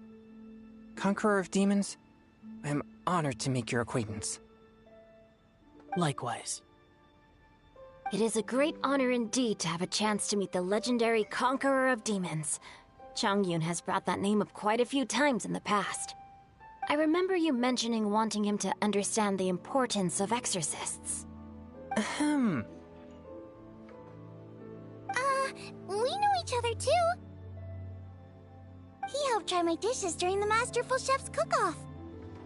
I didn't think we'd have the chance to meet again. Happy Lantern Rite. No anecdote, however, compares to meeting you in person. I'm Xingqiu, Shangling and Changyun's friend. The pleasure is all mine. Welcome to the stream, Pyra. Whoa. Everyone's getting all formal and polite all of a sudden. Paimon doesn't know what she should say anymore. Adeptus Xiao, mighty conqueror of demons, please accept Paimon's greetings too. Belated Happy Lantern Rite.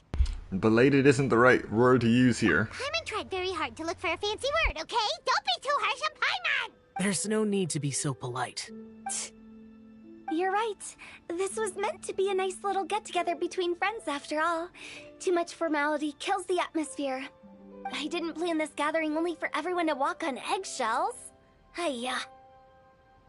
What's your true intention, then? A little get-together between friends, sipping the finest tea and watching lanterns float into the sky, bidding farewell to the past, and embracing the present with joy.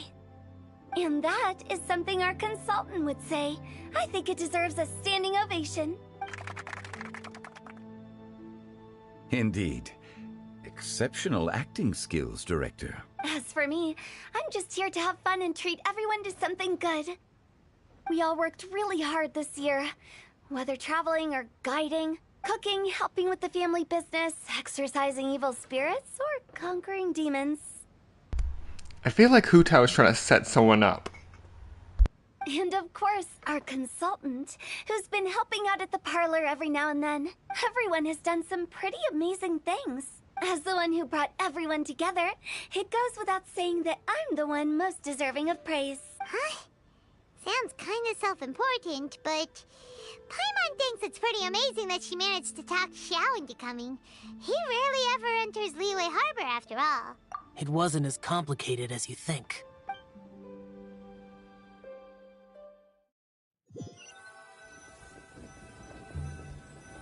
Okay, gotcha. Thanks, boss lady. It's not boss lady, just boss. Running joke of the Wangshu Inn. And there she goes. What a lively girl. Conqueror of demons, Adeptus Xiao. Guardian of Wangshu Inn, hero of Dihua Marsh. I know you're there. Quiet. Do not disturb the peace.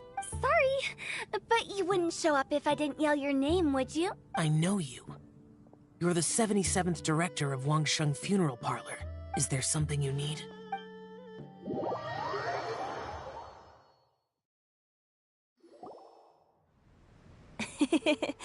That does sound like one of Hu Tao's antics. Did the Conqueror of Demons agree to come so that Hu Tao would stop pestering him? There might be other reasons. Smart guess. Huh? There's more to it? It gets pretty boring from here on. I talked about the funeral parlor's past relationships with the Guardian Yakshas. You know, just to be sociable. In the time of the Archon War, disputes were frequent, and disaster overtook the land. Humans couldn't escape from the torment of the plague, nor could they escape death. The Adepti vanquished the demons, the Millelith fought valiantly, and Wangsheng Funeral Parlor was responsible for purifying the diseased and sending off the spirits of the dead. That is how the border between life and death was maintained during the war. And it effectively prevented further incidents from happening. You know, at this point, I am very interested in what actually sparked the Archon War and the war amongst the gods. This is some insane stuff. That's right. 1 point for the consultant. But despite our deep-rooted connection, it still took me quite a while to actually convince him. You know him pretty well, huh? This matter is out of my control, so I need to be cautious. True, but I've kept that in mind too. That's why everyone here today is in one way or another acquainted with elemental power. Besides, it'll only be for a short while as we dine together. There won't be any lasting consequences. But I didn't expect there to be so many people. There's no need to worry, Conqueror of Demons. We're not feeling anything unusual so far. Our young exorcist over here is protected by his pure yang energy, so he's probably the most resilient. That's not the same. And did you just toss your carrots into my bowl? Hey, don't look away. Huh? What? I'm siding with Chongyun. I saw that too. You're lucky Guoba isn't here today. He hates seeing people being picky with their food. If he'd seen that, he'd definitely make you eat all your carrots. Huh? Guoba would do that? Is he that uncompromising? But now that I think of it, Xianglin told me that Guoba used to be the stove god. It sounds like you've heard the rumors. I'm doing fine. Not long ago, before Lantern Rite, I met an old friend. Thanks to his help, things have been a lot more stable than before.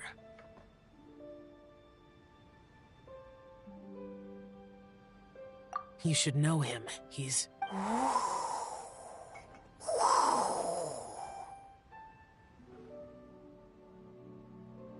Seeds of story, brought by the wind. And cultivated by time. Did Paimon just unconsciously complete the thing? Yep. Inception. The Mondstadt edition. That voice. Could it be? If I'm not mistaken, there's someone knocking at the door. Don't just sit there, Zhongli. Go welcome our guest in. No such need. I'm coming in.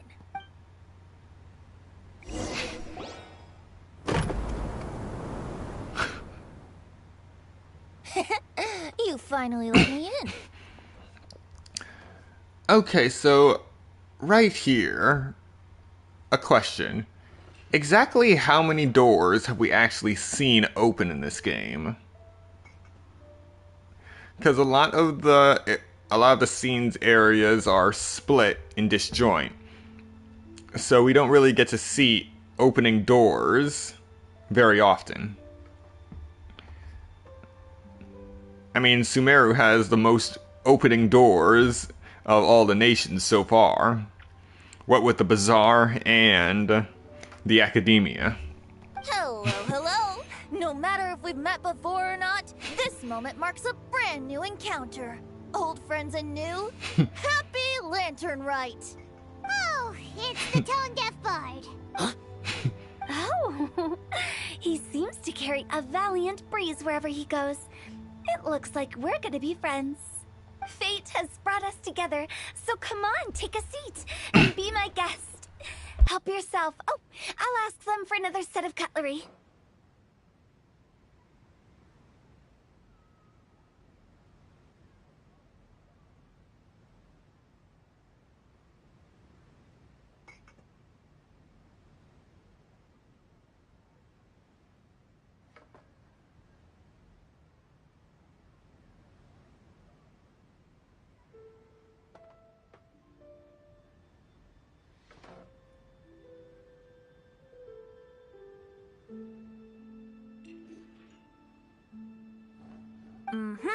This young lady here is as bright as a fresh bouquet of flowers in the morning's rising sun. She no doubt is the one with the most authority here. Whoa, these dishes look amazing! Is it really okay for me to join in? All right, I'm digging in. Oh, there's crab at the center. Huh, it's you. Oh, isn't this Genu? Genu?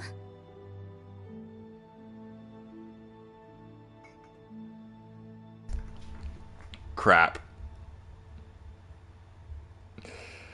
Venti's going to dox everyone. Yup. Now that I've taken a closer look, you're a fan of Genu's works, aren't you? I met Xingqiu at a light novel convention. How I wish we'd met sooner. I never expected that there'd be another person in this world who could interpret Genu's new novel as thoroughly as I could. Venti, you're being too humble. Considering your poetic talent, your fundamentals are way more impressive. Could this new guest be Master Xingqiu's friend? Yes. Monsters become more active than usual as we get closer to Lantern Rite. I was patrolling Dihua Marsh a few days ago, when I happened to run into this... You've already forgotten? I'm a bard, remember? And bards go around singing wherever they like. Oh, right. And this bard was performing in Dihua Marsh. It was a moving melody, and it made me feel relaxed and at ease. I couldn't help but stay and listen. Thank you for your patronage. I understand now, too. I'm Zhongli, currently working at the Wangsheng Funeral Parlor. It's a pleasure to meet you, new friend. Mm-hmm. And I'm his boss. Oh, and if there's anything unsatisfactory, let me know anytime. That's very considerate of you. Oh? No wonder. Only a boss as savvy and reliable as you would be able to hire such an impressive consultant. Oh, you're too nice, Venti. Not to brag, but our consultant truly is impressive. His knowledge extends across the stars and the land, and there's nothing throughout history that he doesn't know. From the sophisticated way he speaks, it's hard not to suspect that he could very well be an adeptus in disguise. Shao, you're an adeptus. Do you think it might be possible? This is all an elaborate setup. Sorry. I'm only good at conquering demons. I'm afraid I don't have much knowledge in that matter. Really? But Paimon thinks you're super knowledgeable. Paimon, shut up! Huh? oh! Right! Xiao's a warrior. He doesn't come to the city very often, so it's, pretty normal for him to not know anything. Yeah.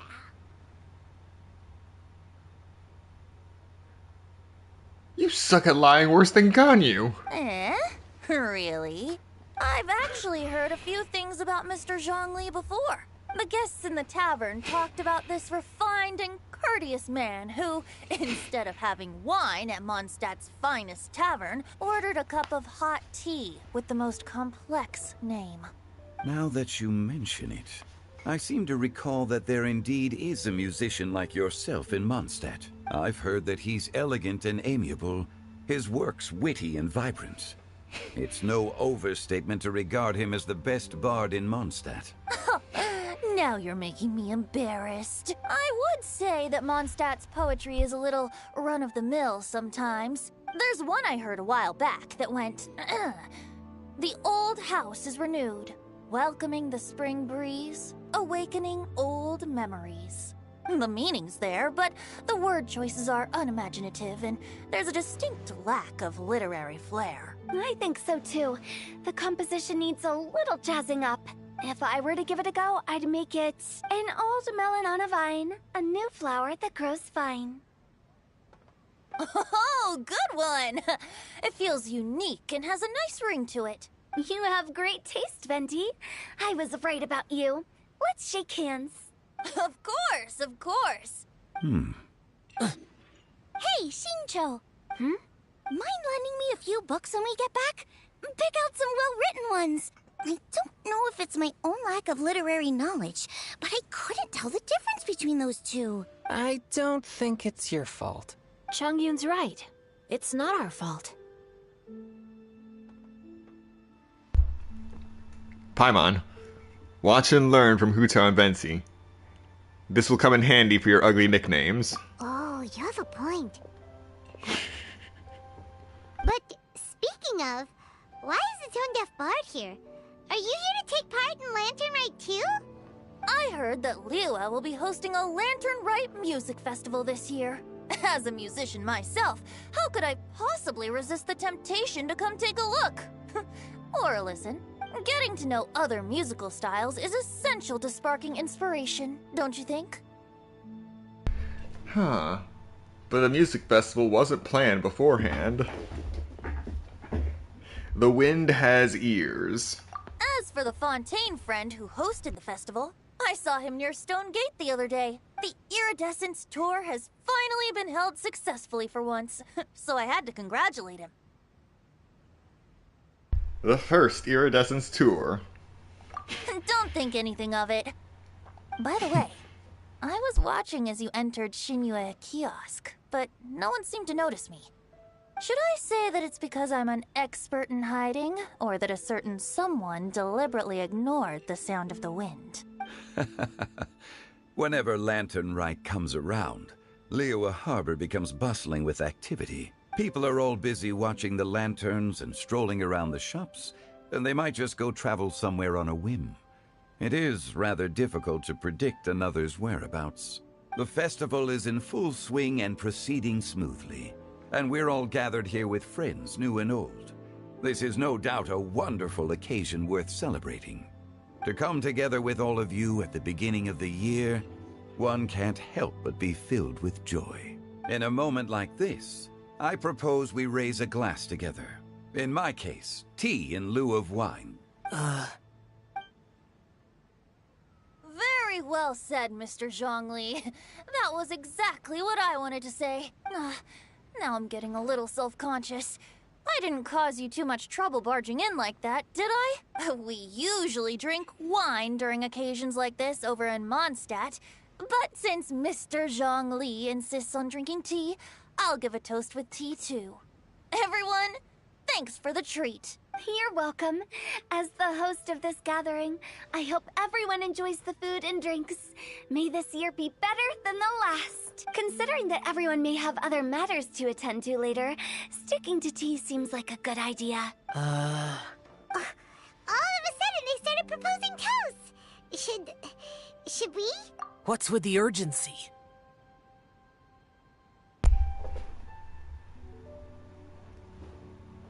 Shout, I ate too much. Could you come take a walk with me? Sure. Have you two finished eating? It's always nice to have a breath of fresh air after a meal. Helps with digestion. Paimon will come too. Yeah? Okay then. Don't forget to come back. Let's depart. You go ahead.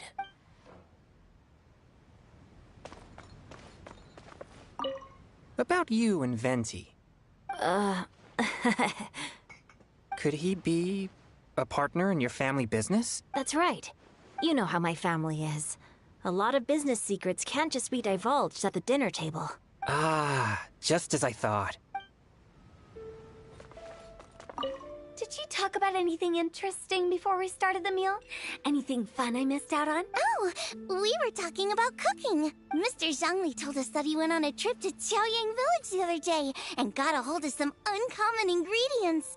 Tea seed oil and sesame oil. He suggested I try using those in my new dishes. Tea seed oil and sesame oil. On that note, I have over 1,100 of Pops' tea. But this might be a precursor to delicious Pops' tea soon. I'm looking forward to that. Oh, no wonder he left his post for so long that day. Those ingredients would be difficult for anyone else to find. I guess I'll need his help next time as well. You're not allowed to leave Paimon here alone. To be honest, Paimon's worried about saying the wrong thing. That is an excellent question. There are many types of seeds that have oils extracted from them to be used in cooking. Although it's the first time I've heard of tea seed oil. Personally, I use grapeseed oil when broiling my meat over olive oil, since it has a higher smoke point. It seems like our new friend is an expert in wine. I deserve no such praise. I only drink for fun. It's nothing compared to your expertise. I'm glad we're only having tea today. What if I got drunk and said something nonsensical? I'd surely become an object of ridicule to someone I've just met. No such thing. I wouldn't dare disrespect the director's guest.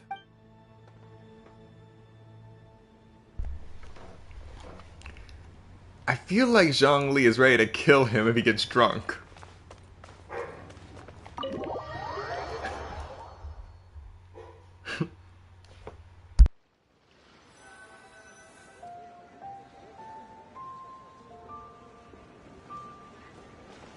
Are you all right?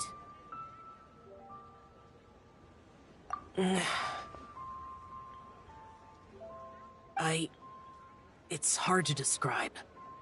It's not that. There were those among the Adepti who loved gatherings and idle chit-chat. Sometimes they would call up a few others for a drink. Even I got dragged along to their gatherings many times. The Adepti all have their specialties, making most of them proud and arrogant. Everything they say is straight from the heart. It never gets too complicated, but this time...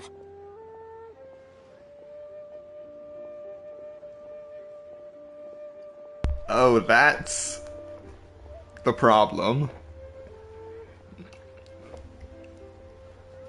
Xiao is okay with the room full of Adepti because they have nothing to hide.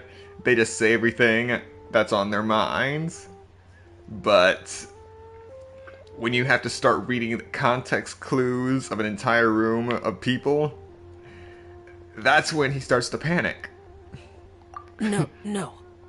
I didn't mean that. So you know his true identity.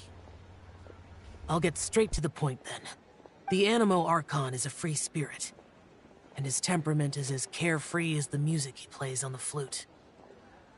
It's easy for a god like him to live in harmony with humans, and that's something I might never be able to do.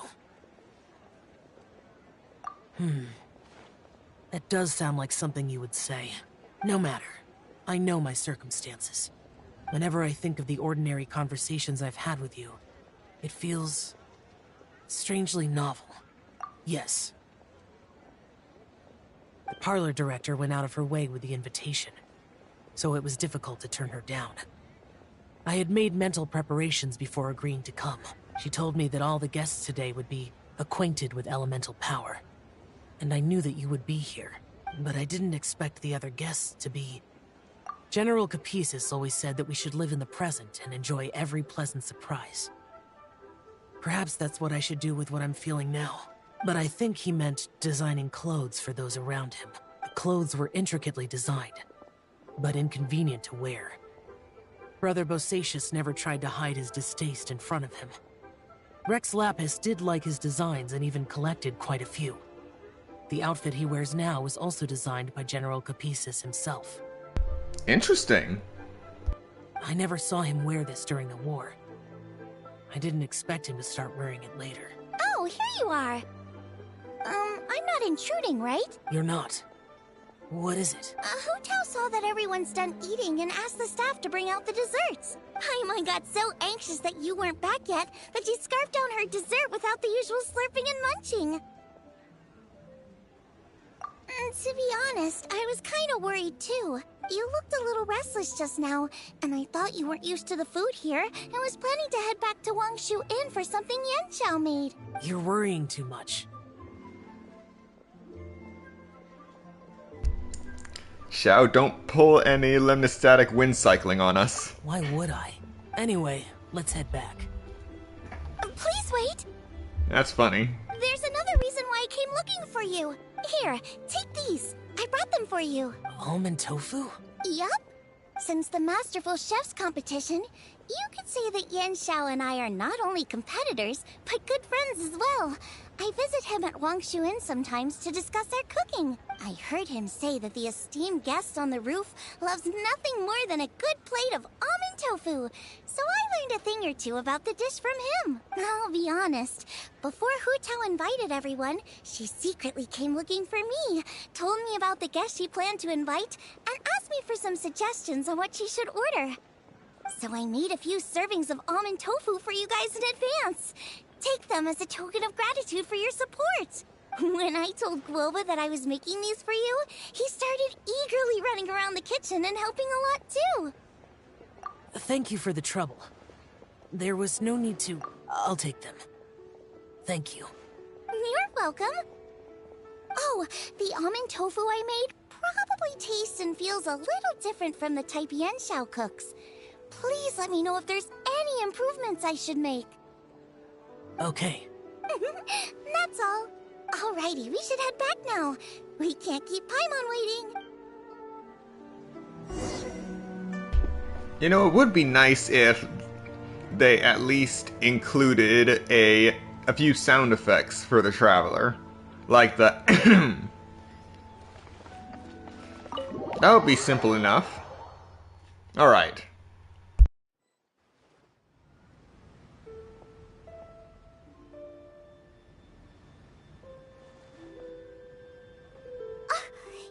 we're done whispering secrets to each other? So much for promising Paimon you'll be back soon.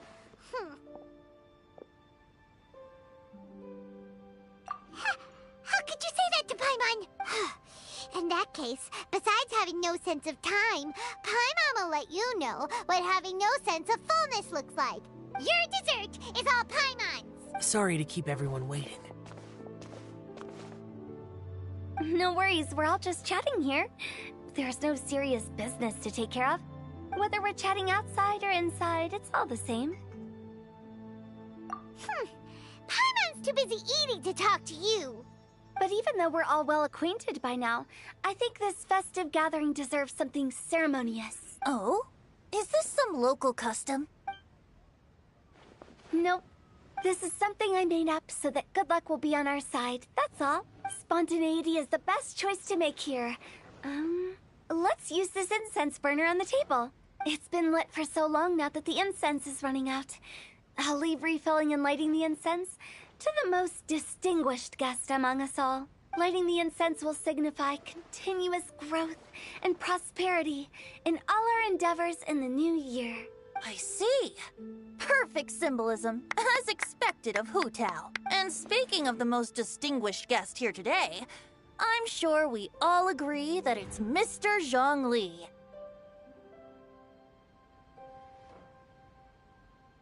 I'm not very familiar with the details of his past deeds, but chatting with him has been a real eye-opener, even for a bard who has traveled all across the world.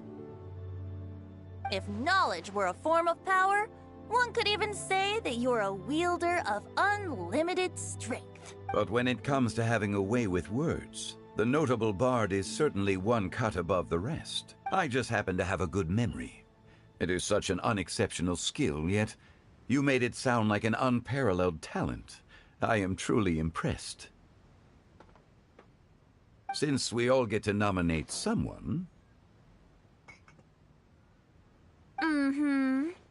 I think it's only fair that we let the parlor director light the incense. Huh? That won't do. Don't flatter me just because I'm your boss. We are looking for the most distinguished guest here. As the host, I shouldn't be involved in this discussion at all. Now that we've enjoyed this table full of delicacies, how about we let our one and only chef here do the honors? Is this really the way this works? I didn't cook any of these dishes. It's not a big deal. Just look at her. Xiangling, the disciple of an adeptus, the stove god's best companion, the winner of the Masterful Chef's competition. New theory, the incense burner is rigged with something. The only heir of the famous One Mean restaurant. A good old friend of mine. There's no better choice. Why does Paimon feel like we're back at square one again? Please stop! You're making me embarrassed. If we're looking for a distinguished guest, surely the second son of the Feiyun Commerce Guild counts. It's one of the largest commerce guilds in Liyue Harbor. Huh? Don't get me involved in this. Oh, not a bad choice. With the Commerce Guild's young master lighting the incense, we're all sure to make a huge sum of mora in the new year. That's not how it works. Making a fortune is indeed a fine wish, but it's of lesser importance than good health and happiness, which means we should choose Chongyun, the skilled exorcist who keeps everyone's home safe from evil spirits. Huh? Now you're nominating me? I can't be the one when we have the Conqueror of Demons right here. Adeptus Xiao has the most seniority among everyone here today. We should... I refuse. I am most certainly not the most distinguished guest here. You should all be able to make the right judgment based on your observations. One person here is well acquainted with everyone else.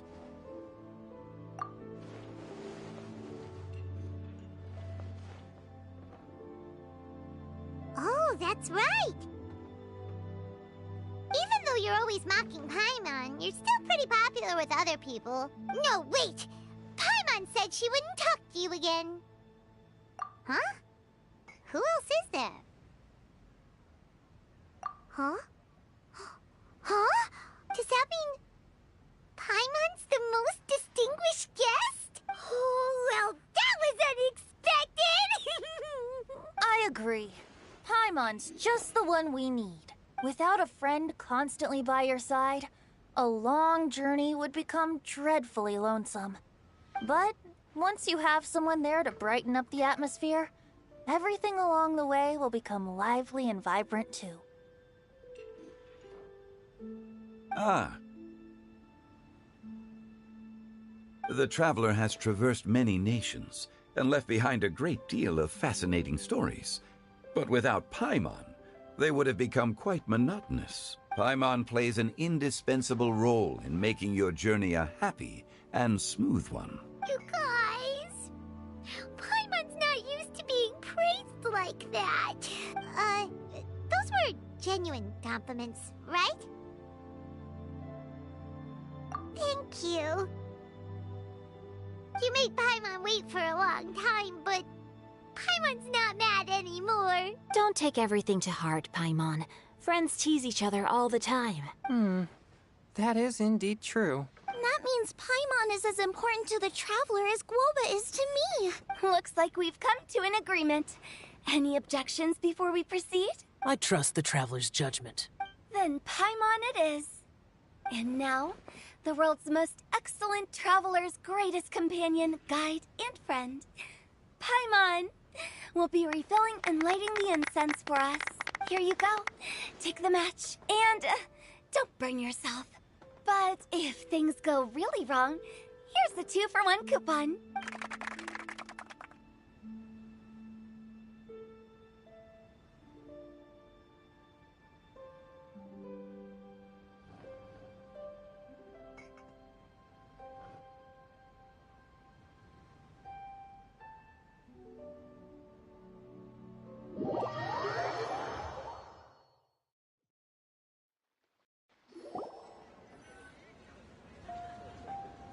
It's getting late.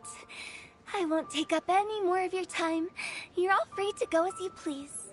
Yep, the tea was amazing too. You don't have to go all polite on me. Just remember to come when I invite you next time. Let's see. It's dark out, so I'm going to accompany Xiangling, Xingqiu, and Changyun back home. As for the rest of the guests, I'll leave them to our consultant. No need. I'm headed towards the harbor to meet a friend on the ship. There's no need to trouble one such as Mr. Zhongli. I think you know the place I'm talking about. Come meet me anytime. It was great getting to know you all. Let's meet again when the spring breeze begins to blow. Bye. Oh, we should write poetry together sometime. We'll catch you all later then. Don't forget to return to the parlor later. There's something I need you to do. Understood. See you later. Well then. Rex Lapis. Just Zhongli will do. I live as a mortal in Liyue Harbor now. I am just one among many who begin work at sunrise and retire to rest at sundown. If we were to consider status and seniority as Zhongli, I should be respectfully referring to you as Adeptus Shao. Heaven forbid. Not you too. I meant what I said. I heard that during the Lantern Rite music festival you conferred with Streetward Rambler and Cloud Retainer. I take it as you've gained a lot more knowledge about the past. The same truth will sound different coming from different people. As more bear witness to a story, feelings and interpretations expand in variety too. I once had a pleasant chat about the past and present with a Sumeru scholar named Soraya, and learned a few things about her research topic. From the evidence she found and the conclusion she made, her area of research is already very close to the truth. But there are multiple sides to humans and gods alike. For those who aren't familiar, Soraya is someone you meet during one of Zhongli's story quests, talking about the god of salt. In the legends recorded by humans, some gods were depicted as arrogant and condescending, while others were kind and capable. But whether to me, Streetward Rambler, Cloud Retainer, or younger adepti such as Shao and Ganyu, those adepti and gods that may seem extraordinary to humans, are something more akin to close companions. This was as true back then as it is right now. Just how Xiao may seem unapproachable to most, but the Traveler has proved otherwise. So there's no need to dwell too much on certain things. Zhongli, what you're saying is... It looks like you understood what I meant. Ah, the director asked me to accompany you on your return. But I don't think you'll need my protection. I'll be taking a walk around and admiring the night scenery. After that, it'll be time for me to go back and meet up with the director. Goodbye for now. Bye, Zhongli! Everyone's gone now. Paimon always feels a little empty inside when a lively celebration ends. But at least you always stay by Paimon's side. No. Paimon got it mixed up. Paimon, the best and most distinguished travel guide, will always stay by your side, Traveler. I'm afraid there will be a lot to ask of you in the future too, most distinguished Paimon. Good that you're aware of that. Shell, is there anything else you want to do? We could take you on a tour of Liyue Harbor. No need. I've stayed here for much longer than I had expected. The city lights are a fine sight. But it's time for me to leave. The events of today occurred so abruptly. I appreciate your kindness. Okay, I'll see you next time then.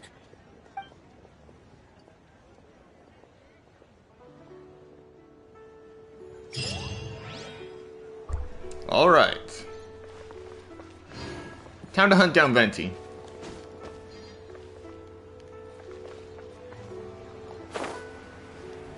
But it looks like we have indeed completed all the quests. Okay, now I need to get a move on and write my next song. Listen to you. You only just fulfilled one lifetime dream.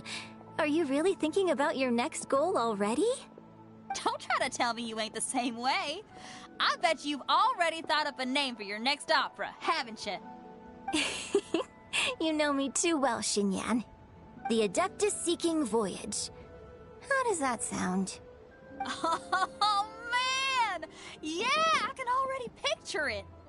I've also got just the finishing line for it.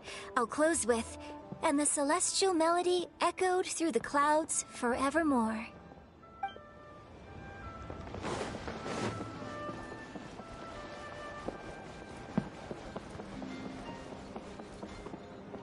Squall Fury!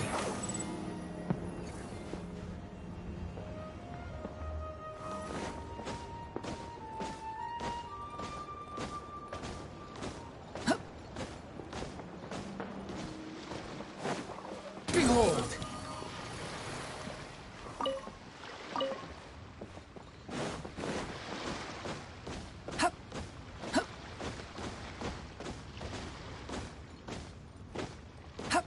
Squall and Fury! That's what I'm going to see. Or at least I'm trying to find Venti.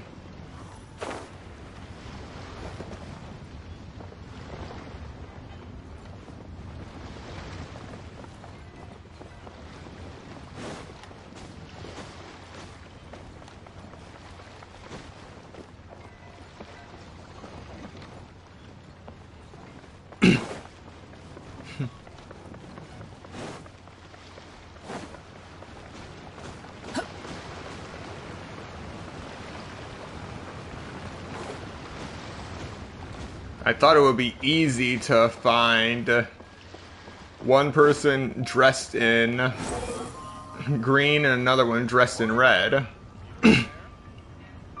Oh. And how long are they going to be working on this ship?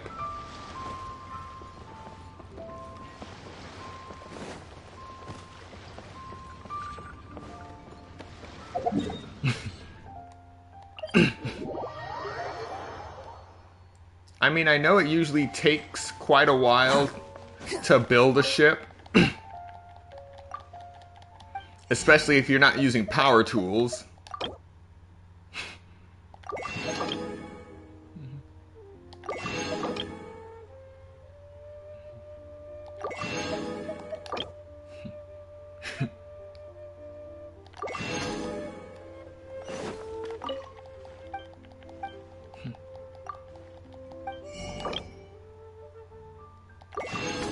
Okay. I've almost replenished all of the delicious grilled tiger fish that I spent in Sumeru.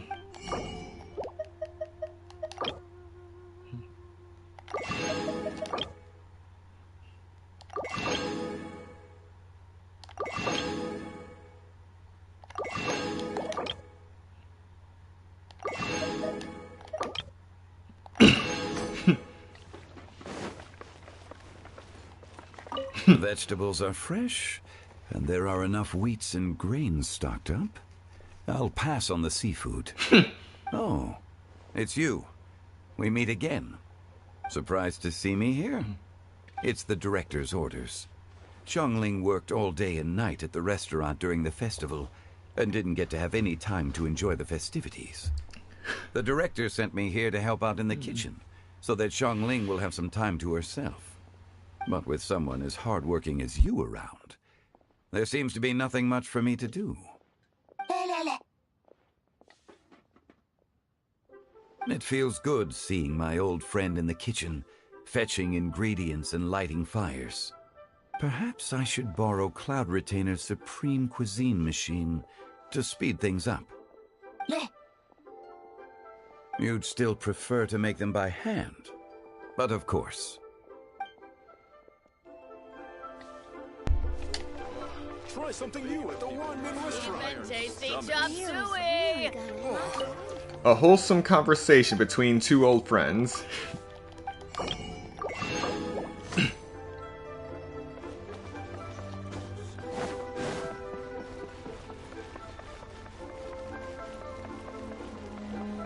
Behold!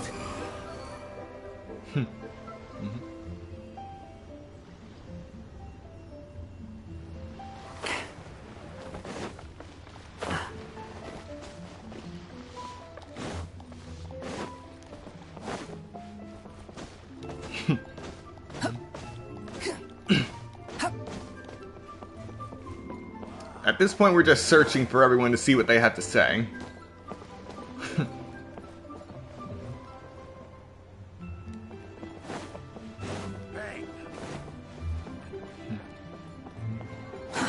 Too slow.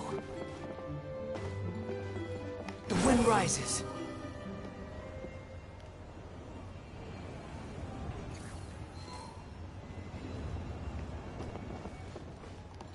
Oh wow, there's no one outside Northland Bank.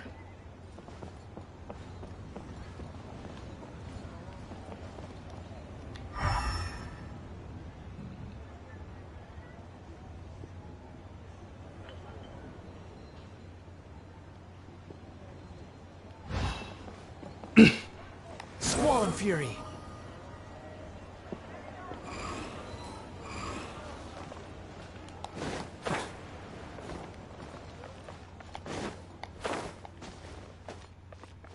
Quit following me.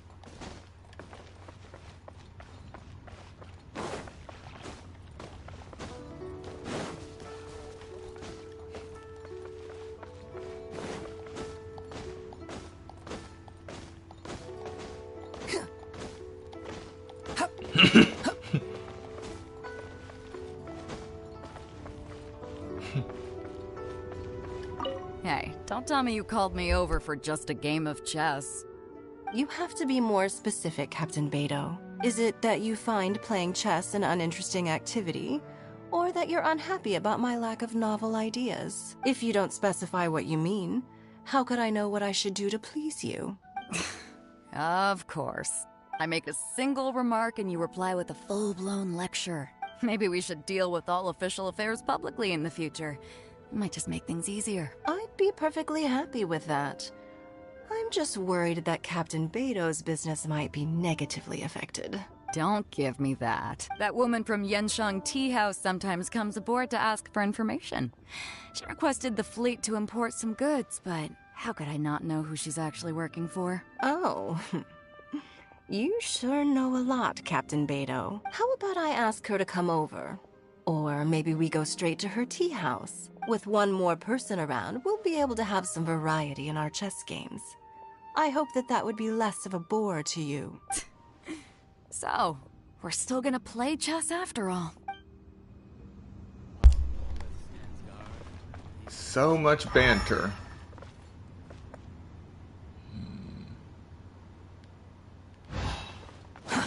Too slow.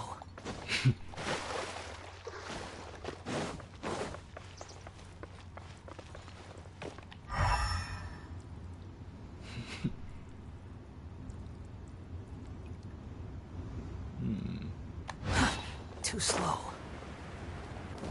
Quit following me. The wind rises. The nightlife here is so vibrant. Oh wow.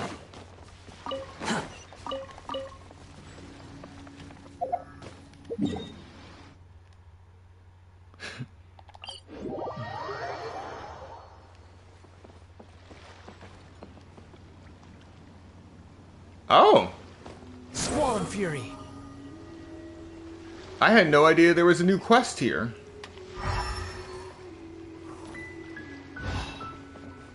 This is such a cool ship!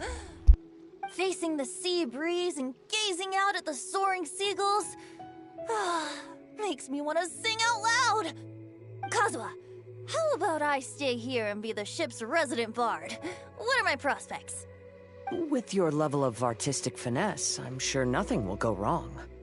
But I'm afraid the sailors aboard are not the most versed in the arts. They probably wouldn't understand the deeper meaning your poetry holds. You can't say that for sure.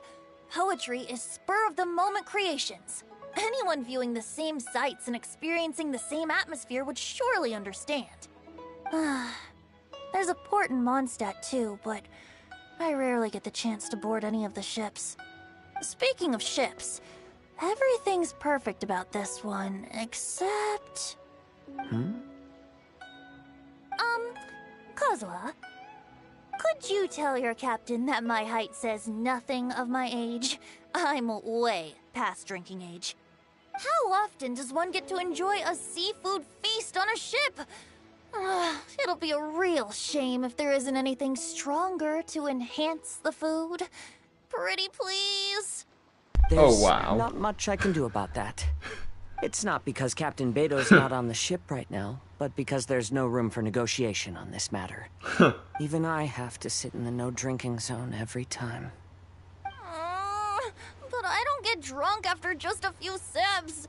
Trust me, I can hold my liquor really well.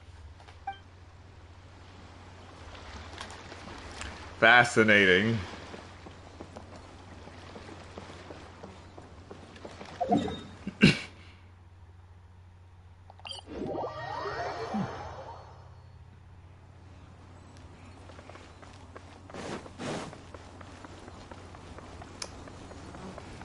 Another year, and another Lantern Rite has passed.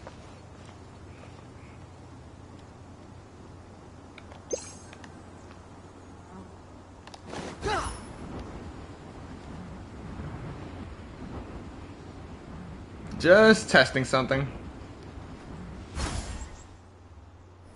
Okay. Quit following me. So even from that height, if I just use plunging all the way down, I can still survive. But yeah. While I was doing... Oh, another quest. While I was doing another one of the challenges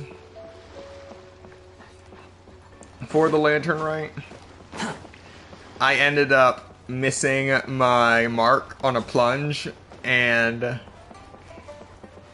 it caught me.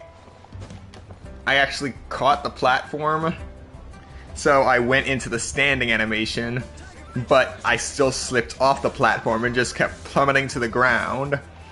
But because I was still just in the standing state, like now, it wasn't in the falling state, so I couldn't use another plunging attack. So I could only watch as I plummeted to my death. Quit following me. It was most unpleasant.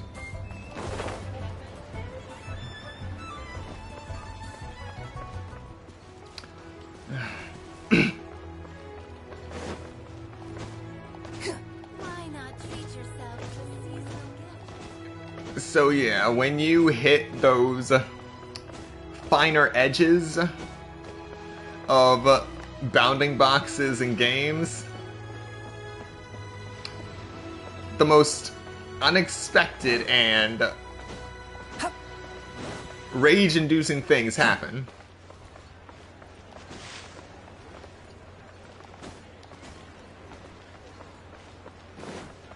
Alright.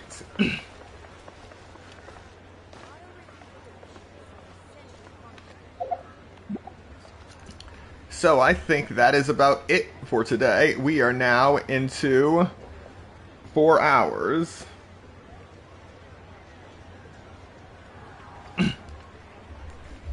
One moment.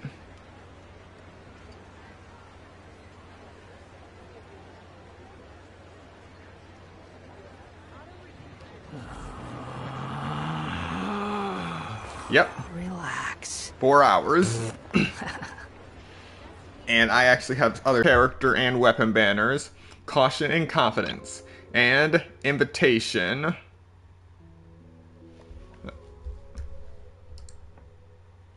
Yeah, Invitation to Mundane Life.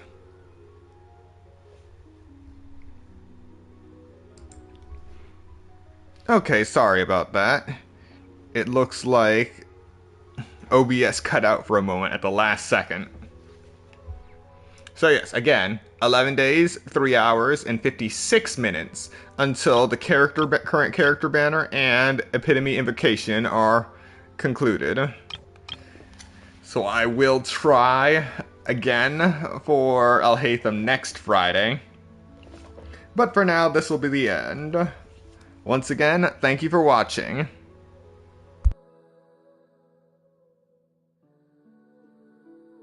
Maybe that's their problem.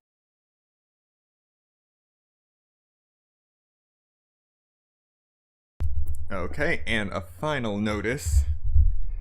So I said this before, we are now 32 days away from what should be Genshin Impact version 3.5 maintenance.